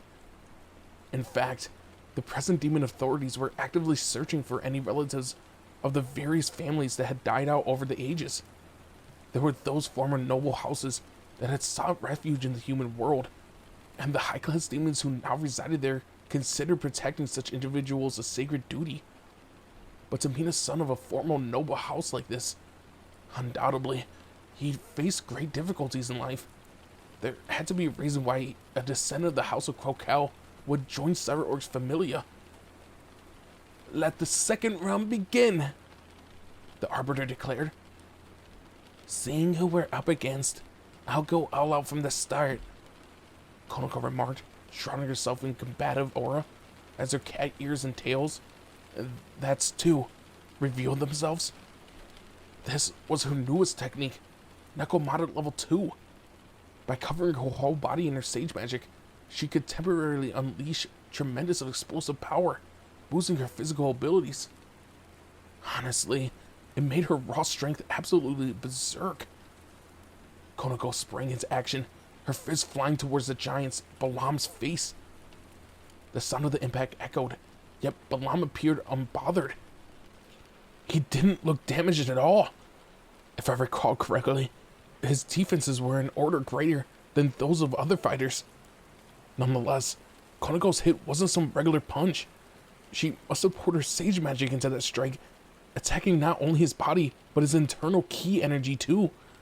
Even if a single hit didn't seem to have much of an effect, the force of multiple strikes would surely damage the giant from the inside. Balam swung his massive arm to the side. Through the video feed, I could see the air itself trembling from the force of that motion. Konako pulled back to dodge it, and Rosvice loosed a magical energy volley straight into the giant's body. A combined barrage of fire, lightning, ice, and wind slammed into him, and yet he still appeared undamaged. His magical resistance are high as well. I seem to be coming across a lot of faces like that lately. Rosvice must have been referring to Heracles, the guy she fought back in Kyoto. He'd been a tough one to injure too. Rosvice's surroundings began to shake violently. For a moment, I thought the image was breaking up. Our Valkyrie fell to her knees. The ground around her began to fracture, as though some tremendous force was pushing down on it. Was someone exerting pressure on her? Then I remembered that he had the ability of that kind in the recording of Cyra-Org's last match, the night Crokel. You keep letting down your guard, my lady, Crokel said, his eyes aglow. Power over gravity. Rosvice tried to fight back as the magic circle activated beneath her feet. I don't think so. Freeze. Crokel was controlling the magic circle with his hand, summoning shackles of ice to hold Rosvice firm. The ice wrapped around her legs, pinning her down. Ah, I see. You're a spell sword. Rosvice cast Crokel a fearless grin as he approached her, weapon drawn. Her foe spun his blade through the air. The blood of a human sorcerer runs through my veins. In concert with my demon heritage, I am also an able swordsman. And my sacred gear, Gravity Gel, grants me control over force of attraction. He can use his sacred gear to change the gravity anywhere within his visual range, the press said to Rosvice through her earpiece. He'll keep using it as long as he sees you. Be careful. His ability sounded similar to Gasper's, only instead of stopping time, it served to restrict a target's movement. Meanwhile, Konako readied herself to deliver a swift and accurate punch imbued with sage magic, while at the same time dodging Balam's next attack. Man, how was that giant capable of swinging those massive palers he had for arms so easily? I know. Governor Azazel already briefed me on Crokel's sacred gear. It's easy enough to recognize and exploit its weakness. Despite still laboring under the invisible weight, Rosvice, her hands trembling, deployed a magic circle of her own. A burst of light illuminated her surroundings. Not as easy as you hope, my lady. Try a mirror. With those words, a looking glass appeared from the magic circle in Crokel's hand as he parried the brilliant ray. I understand the limitations of my own abilities and how to compensate for them. A mirror can be remarkably effective, Crokel said with a smirk. Had he just read Rosvice's move? No, the Valkyrie had tricked him. The magic circle beneath her feet was glowing more intensely than before, and the flash of light Crokel had deflected with his mirror slammed straight into Balam. For that brief instant, both Rosvice and Balam had been enveloped in a powerful radiance, and by the time it subsided, the two had switched places. Now that the hulking giant was trapped into Crokel's gravity. Clever! A magical technique to swap positions on a battlefield. She was just waiting for him to deflect that light attack before activating it and anticipated his next move expertly. Kiba was full of praise for Rosvice's tactic. Heck, I was impressed too. Crokel had prepared a countermeasure in case anyone tried to blind him, yet Rosvice had turned that assumption against him. Konako, are your punches getting through? Yes, I've disrupted the big guy's aura. He should be weaker against magic now. Got it. Eat this then. The both of you. Full burst. Rossvice shouted, conjuring a multi-layered magic circle before her. That was her lethal move. A magical bombardment combining every elemental type imaginable sped into Croquel and Balam. The sheer quantity of attacks, it was beyond my ability to count. A blast of that magnitude threatened to annihilate the battlefield itself. When it finally relented, a cloud of debris hung in the air. After the dust settled, I saw Croquel lying sprawled onto the ground. Only Croquel. What about Balam? Didn't I tell you? You keep letting your guard down. Right when the enemy thinks you defeated. That's your chance to strike. Croquel was on the verge of succumbing to his wounds, yet his eyes glowed with mysterious light. At that moment, both Rossvice and Konako were caught beneath an immense surge of gravity, and appearing behind them, wounded and covered in blood, was Balam. I could hear the sound of his fist tearing through the wind as it shot straight for Konako's small frame, but I couldn't bear to watch. Croquel and Balam were both swallowed by a brilliant light, as was Konako. Konako! Rossvice held the Nekomatta's battered frame, pulverized from the force of the giant's strike. Thank goodness you're still standing, Rossvice. Then we can fight on. It was clear to even the most casual of observers that Konako had sustained grievous damage, but she still forced a smile, a truly joyous grin. I'm sorry, Konako. Don't apologize, Rossvice. I'm glad I was able to do something useful. We beat both of them. With those final words, the light enveloped Konako fully, transporting her, Croquel, and Balam away. Konako, you fought well. You can leave the rest to us. I bit my lip and pushed aside the anger and frustration building within me. I couldn't let go yet. It was still too soon to release these explosive emotions. One of Cyber Bale's knights, one of his rooks, and one of Ria's Gremory's rooks have been retired, the Arbiter announced. We won round 2, but not without a sacrifice.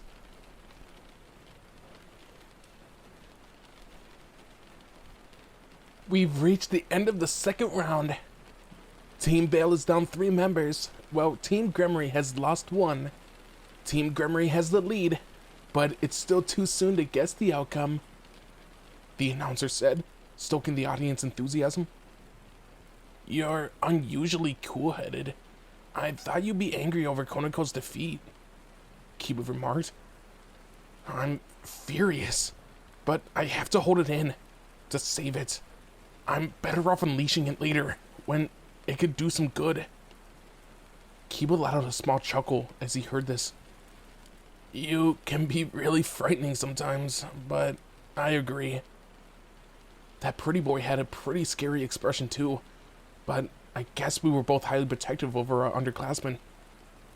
It was time for the third round. What number will we get? Both kings cast their dice, and the total was 8. Whoa, with that result, I could potentially be sent into battle. Just before our 5 minutes of preparation time began, Cyrorg said to the Arbiter, I will be sending in my bishop, Coriana Andreophis. What was he thinking, telling everyone whom he intended to dispatch ahead of time? The audience erupted into excited cheers. A photograph of the bishop in question appeared on the display overhead. Coriana. If I remember right, my recollection was right on the money. She had long, wavy blonde hair and wore a sharp suit, like that of a successful businesswoman. But above all, she possessed a wonderfully voluptuous body. Is this a declaration of intent, Cyrorg Bale? What is the meaning of this? The announcer questioned. Cyrorg cast his gaze in my direction. Hold on. Why me? Isei Hyoto. If I was to tell you my bishop has a technique that could resist your lecherous abilities, how would you respond? My lecherous abilities. The crowd was abuzz with anticipation. Azazel, speaking over the live commentary system, was the first to respond. Oh, now that's an interesting idea. Issei wields an enormous advantage against female opponents. What with his dress break and booblingual abilities? Issei Hyoto is indeed an intriguing fighter, added Emperor Belial. From what I heard, he seems to develop a new technique with each fight. Even the rating game's #1 had taken an interest in me. It was an honor, but at the same time, I felt suddenly abashed by all this attention. I've always thought it was pretty terrifying how his mind is filled with nothing but dirty thoughts. But all that empty space in there does give him an edge. He's like a sponge, always absorbing new ideas and lessons. Laughter came from every direction at Azazel's remark. I was truly mortified. Sorry for being such a perv, but they were right. My mind was like a sponge. Sponge Dragon! Someone in the grandstand cried out. What? Shut up. Who said that? Which one of you just called me a sponge dragon? You can't just stick whatever word you like in front of dragon. Ah! Despite my objections, the whole audience continued to laugh in amusement. Fine then. I'll accept your challenge. If it had come to this, I would just have to go along with the flow. The press rested a hand on her forehead, evidently troubled.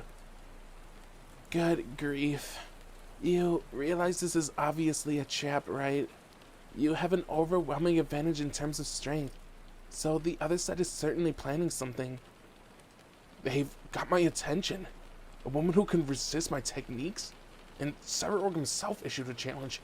He's practically asking me if I could overcome whatever move she has. That guy wouldn't do anything too underhanded, right? I trusted Cyberorg's honesty. Instinct told me that his challenge was simply that, and had been issued in earnest. I had only spoken to Cyberorg for a few brief moments, but I felt that he wouldn't try to lure me into a trap. Maybe it was because we were so similar that I felt confident about it. Plus, I was really curious. To think that there could be a technique capable of overwhelming my dress break and booblingual. How could a woman alone possibly defend against my lecherous abilities? I wanted to know. I had to. After all, I was only allowed to use my booblingual in the match thanks to Cyberorg's intervention. The press breathed a heavy sigh. Go then. I'm curious how she intends to resist your powers too. But remember, don't let down your guard. I had permission. Right, I'll be back soon, I said with a respectful bow before heading for the magic circle. It looks like the breast dragon is off to battle, the announcer declared. The children in the audience cheered emphatically. I'd never seen anything so inspiring. Would you look at that? The smiles on those children's faces, cheering on the hero of the underworld. The entrance has set their hearts on fire. The announcer wasn't exaggerating. It was incredible. The face of every last child whom I could see on display was ecstatic. They were calling out my name at the top of their lungs. Because the privacy ward hadn't been deployed, my every move was being followed by the live broadcast. The words Breast Dragon were running beneath my face on the monitor. The song of the Breast Dragon was even being played in the background. Had the organizers prepared a special entrance performance just for me? The level of anticipation, of excitement, it was enough to go to your head, to warp your mood and spirit. Still, no matter what happened, I couldn't afford to lose. With that thought, I stepped into the transport array.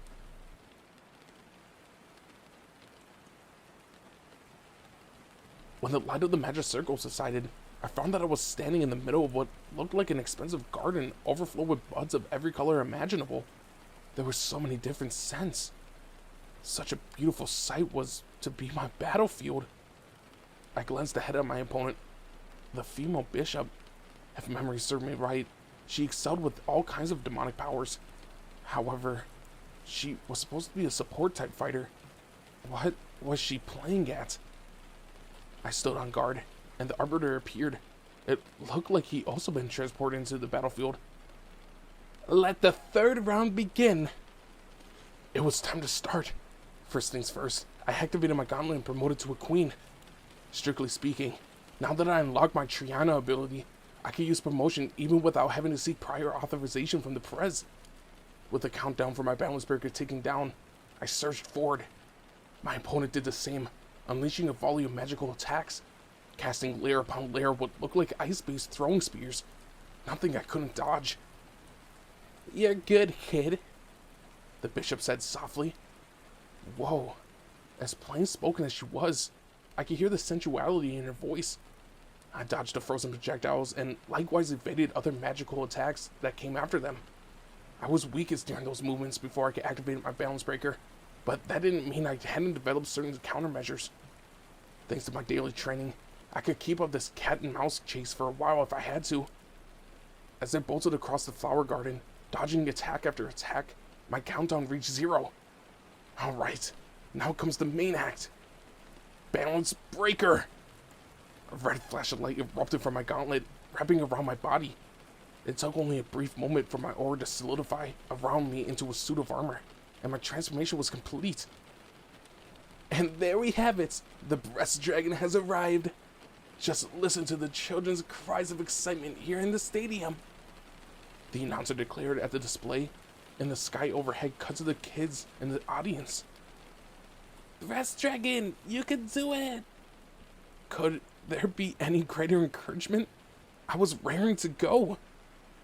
Let's see if this bishop lady really can resist my techniques.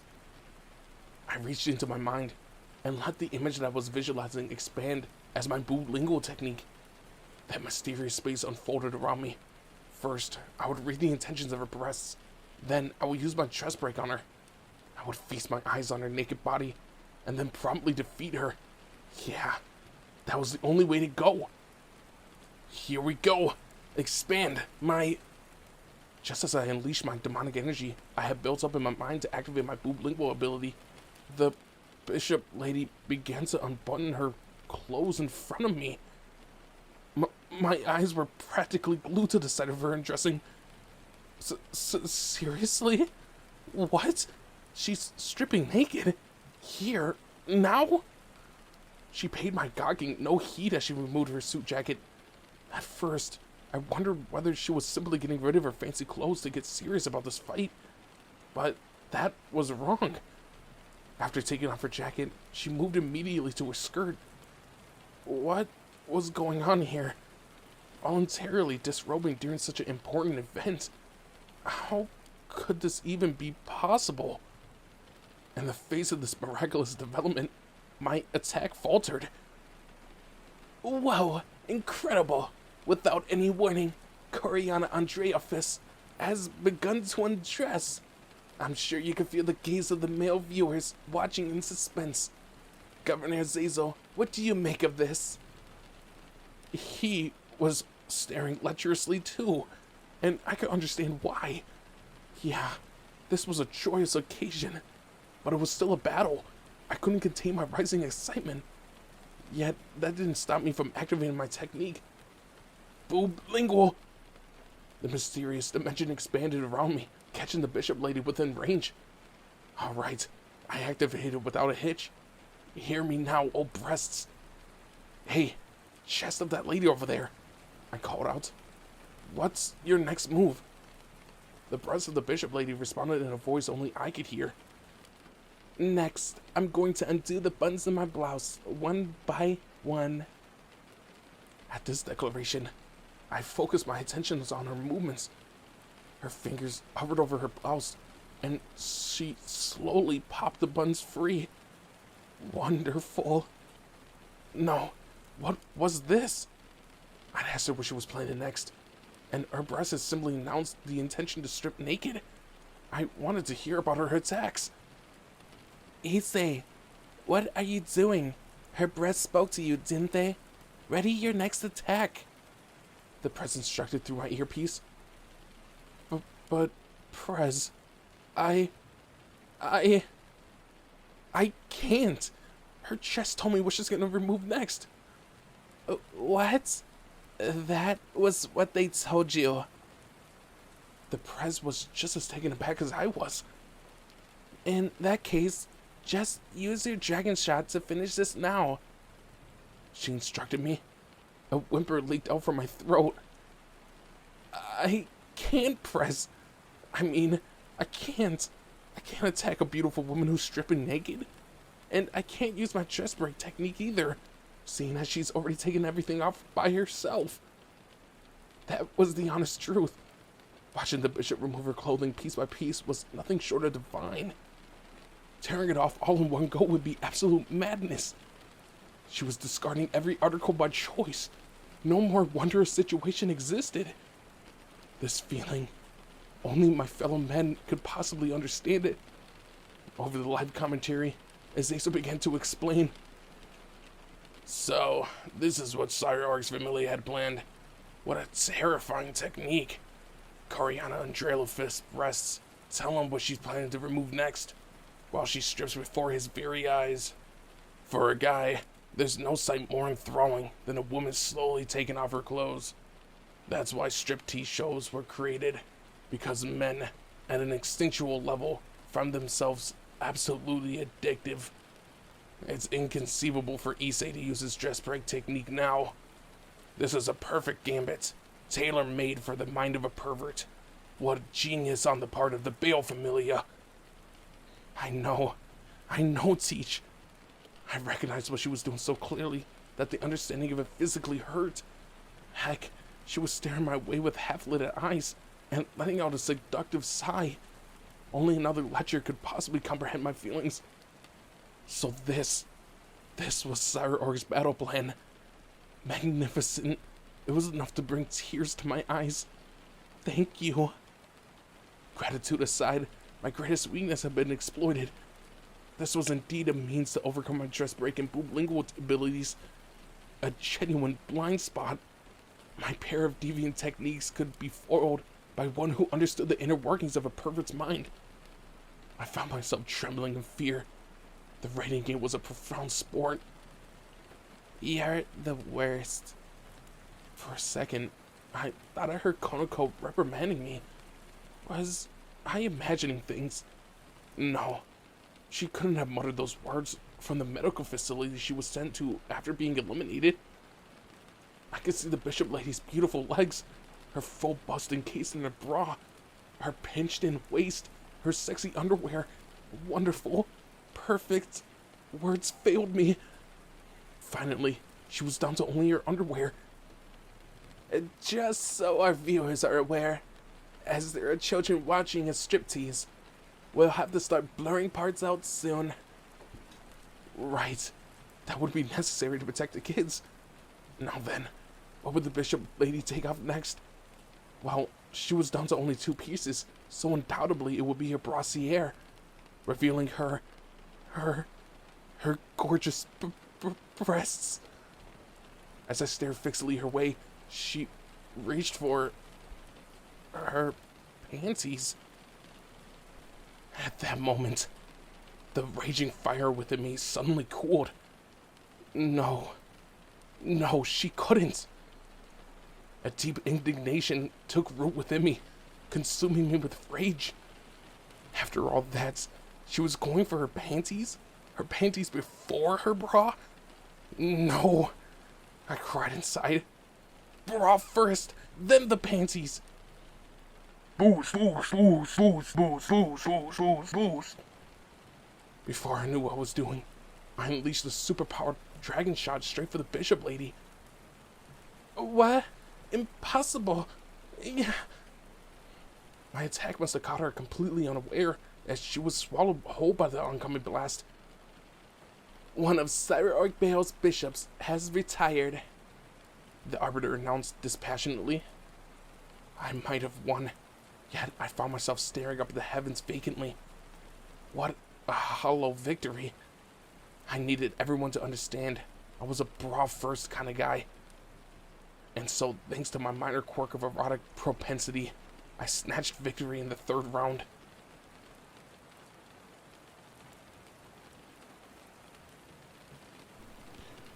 That was a grueling fight, Kiba said upon my return to our home base. That bastard was flashing me a wry grin. Shut up. Let me wallow in despair. How could those two unparalleled techniques, practically invincible against women, have such a devastating weakness? And panties before the bra? Unheard of. Well, it was time to put that aside and focus on the next dice roll. The combined total appeared on the overhead display. 8. 8 again. If not for the rule against entering 2 consecutive rounds, I could have been called to fight. 8. I'll suppose I'll be going, Zenobia said, taking a step towards the magic circle. As a knight, she had a value of 3, so naturally she was fully capable of participating. Yes, that would make sense. It's about time we let you take the stage. The Prez agreed. Still, that left another 5 points. The Prez glanced across at Kiba and Rosweiss. I wonder which of you would be best to accompany her. Kiba was also a knight, so also worth 3 points, while Rosweiss was valued at 5 points as a rook. Either way, the combination with Zenobia would be within the total of 8, and both combinations had their strengths. Surprisingly, another figure timidly raised his hand. Gasper. I'll go. It's around the mid-game now, and anything could happen. Yuto and Rosweiss are both stronger than I am, so maybe we should save them for later. Everyone was stunned at Gasper's volunteering. Who would have expected him, of all the people, to share his views without anyone asking him first? He had a point, though. It was better to keep Kiba and Rosweiss in reserve for the latter half of the match, although it occurred to me that you could devise a good strategy around sending out a particularly powerful individual in the mid-game. Casper's eyes radiated determination. The Prez showed him a smile. In that case, Gasper, can you back up Zenobia? We'll need you to support her with your mystic eyes and your vampire abilities. I'm a man, and I'll have to avenge Konako, he declared softly. His whole body was trembling, but his strength of will was plain to all. That's the spirit. I'm counting on you, Gasper. Okay, Zenobia. Thus, the Zenobia Gasper team was born.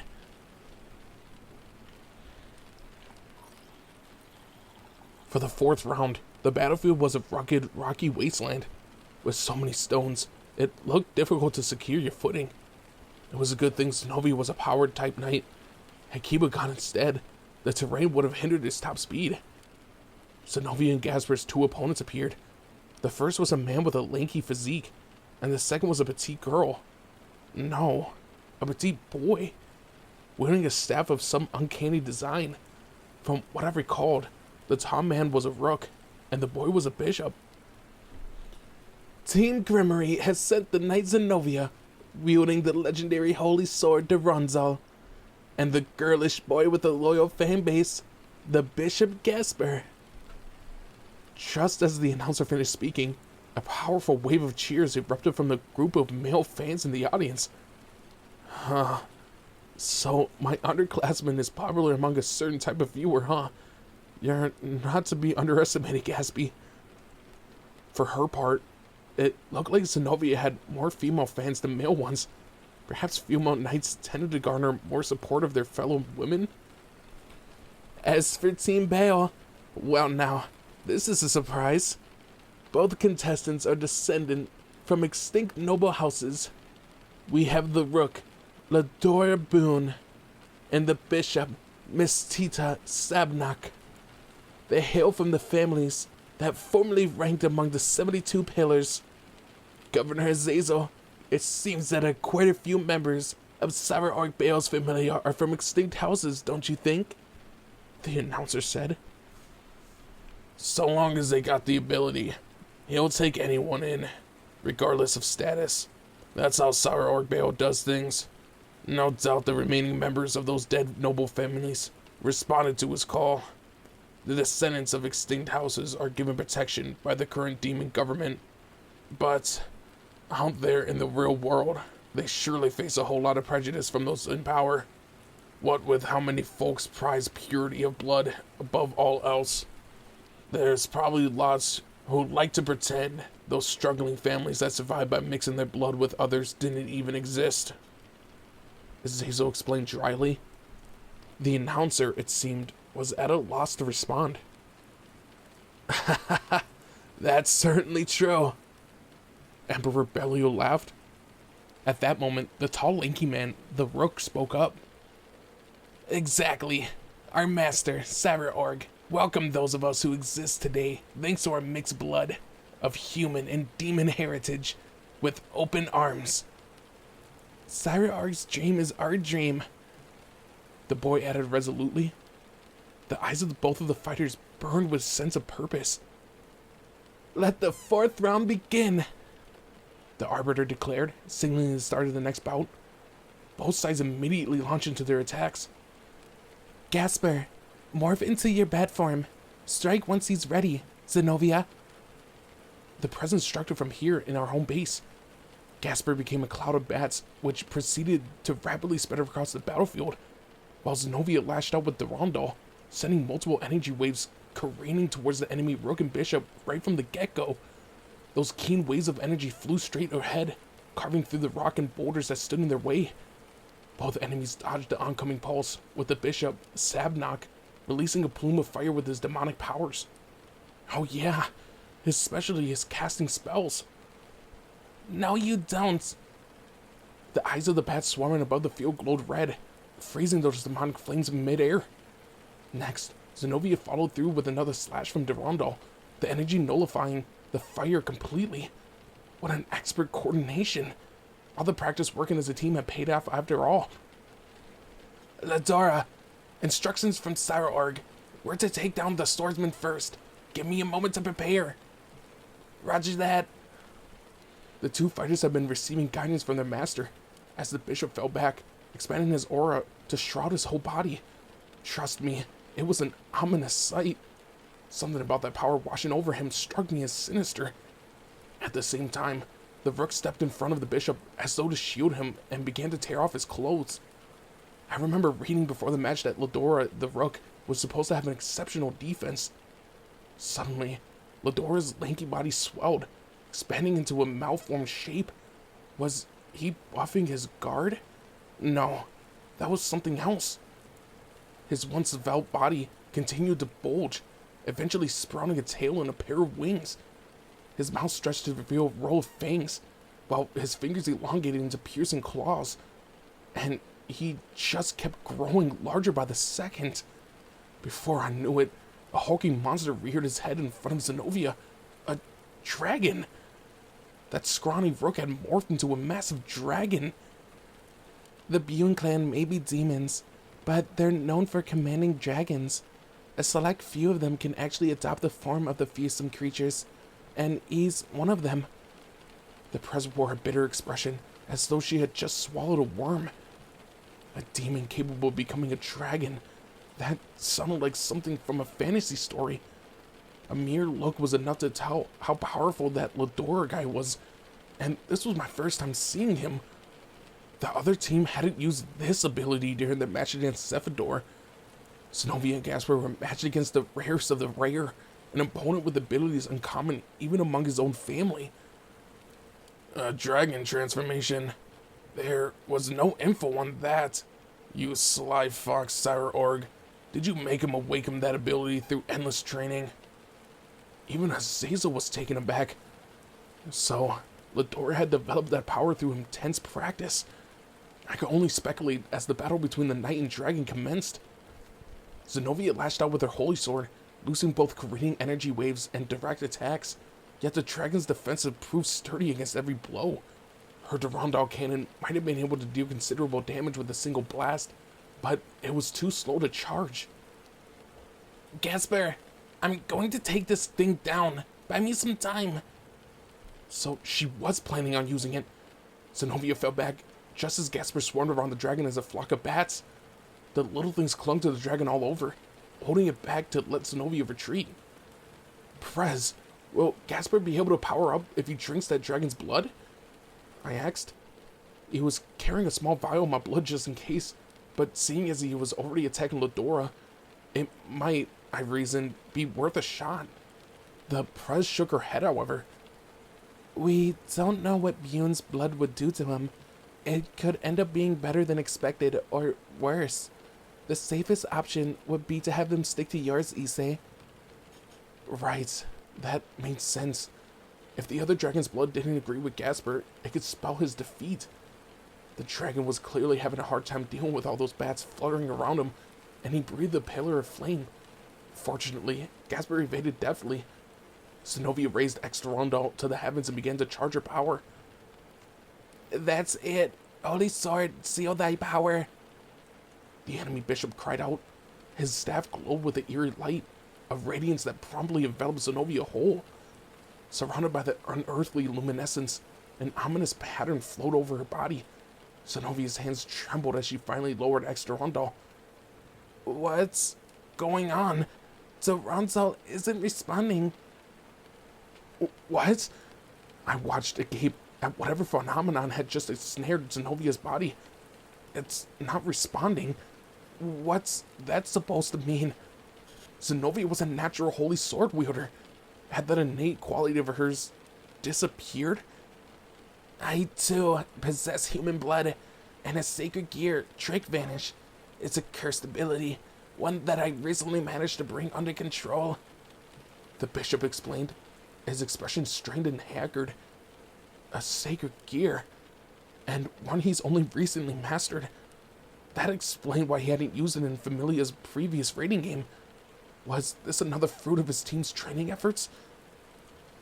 The Trick Vanish is a sacred gear that can completely shut down its target's abilities for a certain length of time, at the cost of pushing its users' mental and physical endurance to their limits, Azazel explained. Evidently, the Bales Bishop has sacrificed his own powers to temporarily restrain Zenobia's ability to wield a holy sword. So, I was right. He had robbed Zenobia of her skills. The drain on the boy's strength had clearly been steep, as he looked suddenly exhausted. Durandal seemed to be growing increasingly heavy, because Zenobia was unable to hold it at all. I was actually trying to cause your weapon to inflict damage back on you when I sealed it. That holy sword of yours. You're a truly capable swordswoman. The bishop muttered, swaying on his feet. In other words, while Zenobia could no longer use Durandal, she had managed to prevent him from releasing holy power upon her when she fell into the bishop's trap. With a roar, the dragon plunged from the air. There was no way Zenobia could dodge. Right when it seemed to be too late, a cloud of bats wrapped themselves around her. The dragon slammed its heavy limbs into the ground, but the area that it viciously trampled was already empty. Zenobia, still surrounded by the swarm of bats, had teleported behind the rocks. Gasper had rescued her. Nice one. Sorry, Gasper. It looks like I'm all out of tricks, Zenobia admitted remorsefully. No, you're not. You're still much more useful to the president than I am, Zenobia, Gasper said, trying to encourage her. He reached into a small bag and retrieved a vial and a piece of chalk from among his tools. I know a few ways to dispel curses. Gasper activated a magic circle on the palm of his hand and pressed it against Zenobia's body. It looked like he was trying to analyze the hex that had been placed on her. You can't escape. Where are you? The dragon bellowed as he scoured the rocky landscape for my friends. It was only a matter of time before they were discovered. Gasper, do you think you could lift the curse? The prez asked. Yes, I should be able to dispel it with the items I have on me, Gasper responded. Using a piece of chalk, he drew a fresh magic circle with Zenobia at its center. Once the unfamiliar pattern was complete, he retrieved a vial filled with my blood. I had given that to him so that he could boost his own power levels.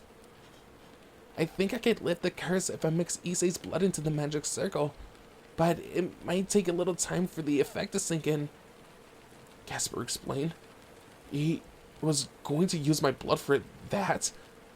Zenobia must have realized the problem too, as she began to protest. Hold on, Gasper. If you use Issei's blood, you won't be able to... Zenobia, I know what my role is. He interrupted her with a broad smile. Gasper? Zenobia raised an eyebrow in suspicion.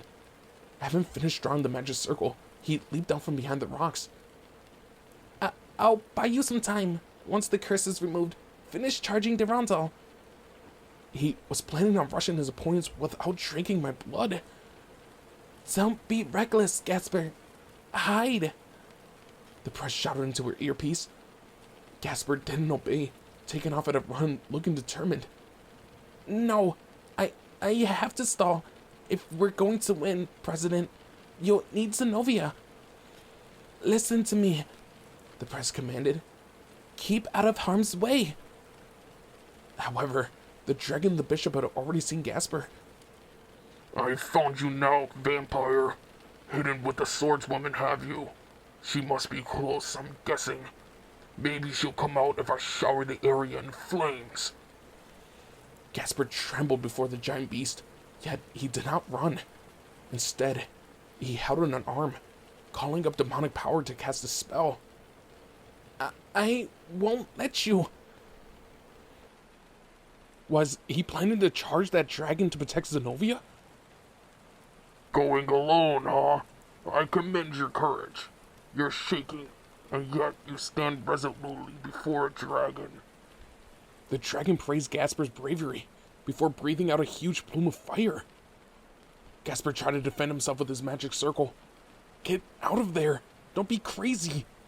Our little shut-in was resolved to use himself as a shield for Zenobia.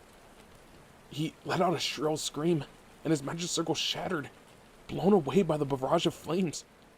Gasper had sustained severe burns, yet he still rose to his feet. I'm not finished. Gasper, don't be insane, Zenobia cried. At the sound of her voice, the dragon reared his head and began to scan his surroundings. Was that the swordswoman? You're close, aren't you? Show yourself! Gasper unfurled his demon wings and grabbed a hold of the dragon's arm. Get off me! I can defeat you anytime, but that Durandal girl needs to be dealt with now. That curse won't last forever. The dragon caught Gasper in his free claw and gave him a vicious squeeze. An ear-rending, sickening squelch echoed across the battlefield. The press averted her gaze from the sight of Gasper shrieking in agony. Stop it! Azia wailed, covering her face with her hands. The dragon hurled Gasper's crushed frame to the ground. He was so badly wounded that he would have trouble breathing. Somehow, he managed to crawl towards the dragon. It hurts, the pain, but I'm still a man. And the Grimy Familia, Zenobia, hold on just a little longer.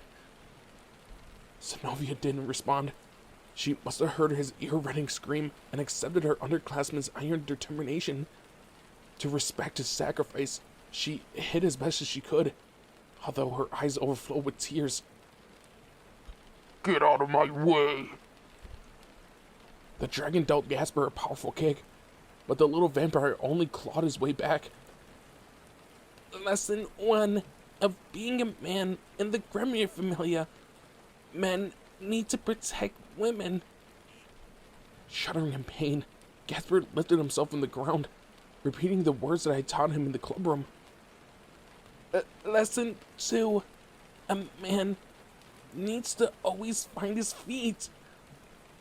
He began to activate a fresh magic circle in his hands when the bishop, wavering on unsteady legs himself, beat Gasper with the horizontal swipe of his staff. Give up already. You can't beat us. The bishop's voice was ruthless. Even his shaky attack must have dealt critical damage to Gasper in his present state. Nonetheless, Gasper held firm to a nearby rock and forced himself upright once more. Lesson 3. His face was swollen, his feverish voice barely audible as he edged forward. Whatever happens, don't give up. I have to protect Zenobia. It was a merciless attack. The dragon trampled Casper underfoot. My little underclassman was battered and broken. He clearly wouldn't be able to fight any longer. It wouldn't be long before he was retired. Tremor coursed through my body as I watched. Casper was on the verge of death, yet he still moved, ever so slightly. He was trying to approach the enemy. I'm part of Gremory. The president has to win. A tear streaked down my cheek as I watched the scene play out. Casper! Zenobia, having undoubtedly felt the force of the dragon's attack from her position, cried in rage, her scream cutting across the battlefield. Zenobia, was I able to help everyone? You fool.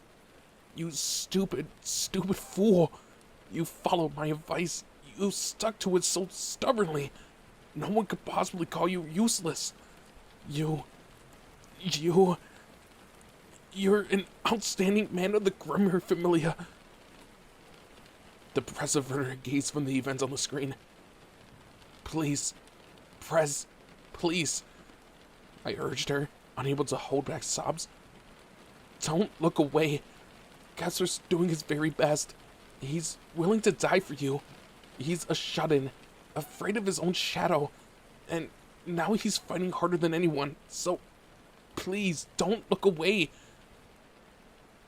She looked ready to break down in tears too, but she held them in and glanced back up at the display. You're right. I'm sorry, Issei. Casper, she said stout-heartedly. Ozzy and Akano were sobbing. Rossweiss's eyes were damp, and Kiba was biting his lips so hard that blood was trickling down his chin. You can still move? You're obsessed with winning, huh? Color me amazed. It would be too cruel to wound you any further. How's this then? I'll ease your suffering. The dragon was prepared to breathe another pillar of flame when... I don't think so. Zenobia emerged from her hiding place, her body emanating an incredible aura. It was the same holy aura that flowed through Durando, so powerful it sent a chill down my spine. The marks left by the curse that the bishop had placed over her were gone. Casper's gambit had paid off. Zenobia approached her underclassman, who had already lost consciousness. You did it, Casper. You're a man. I'm sorry that you had to go through all this for me. She apologized, tears streaming down her face. The curse is broken, the bishop explained, pointing his staff at Zenobia. The dragon spread his wings. Zenobia rose back to her feet and muttered, It wasn't strong enough. With a smooth, cutting sound, she retrieved Axe Durandal from its sheath and adjusted the weapon into its own attack form. Just like how my determination wasn't strong enough, I shouldn't have let myself get caught like that. Unlike Casper, I wasn't ready to put everything on the line for my friends, for the president, for my master. Casper here was stronger than I ever was. I'm ashamed. I'll never forgive myself. Zenobia's words pierced my heart. I felt ready to do whatever required of me. We all did. Yet, maybe my resolve wasn't all it could be. I had Casper to thank for teaching me that lesson. What should I do then? What can I do to live up to his ideal? Zenobia spoke softly as she wiped the tears away, her voice like a malediction. Yeah, maybe there's only one way. I'm sorry, Casper. At least let me crush these two for you. That's my answer for your determination. A pillar of holy light, Exterondo's incredible aura, shot up to the sky. I doubted that even a high-class demon would be able to withstand a hit from that.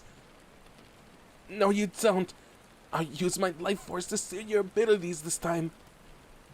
With those words, the bishop raised his staff as he prepared to activate his sacred gear. Suddenly, he froze, body and mind both. The dragon turned his gaze to Casper. His body was bathed in white light that signaled imminent retirement, but he was still awake, his eyes shining with crimson light. He'd stopped the bishop in time. Casper. Tears flowed down my face at the sight of my underclassmen, who fought on to the very end. It can't be. The dragon roared. Those time-freezing evil eyes. Zenobia brought Durandal down with a mighty swing. This is Casper's victory! The massive surge of holy energy consumed the bishop and rook. One of Cyber Orc rooks, one of his bishops, and one of Rias Gremory's bishops have retired. With the Arbiter's decree, the fourth round concluded. Now we'd lost both our youngest members. We upperclassmen were supposed to protect them, yet they fought harder than anyone else. Konako, Casper, I promise you both this. We'll win this match. We will. Whatever it takes to make sure the press wins. So for now, rest. You've done well, Konako and Casper. I'll pay the other team back in kind.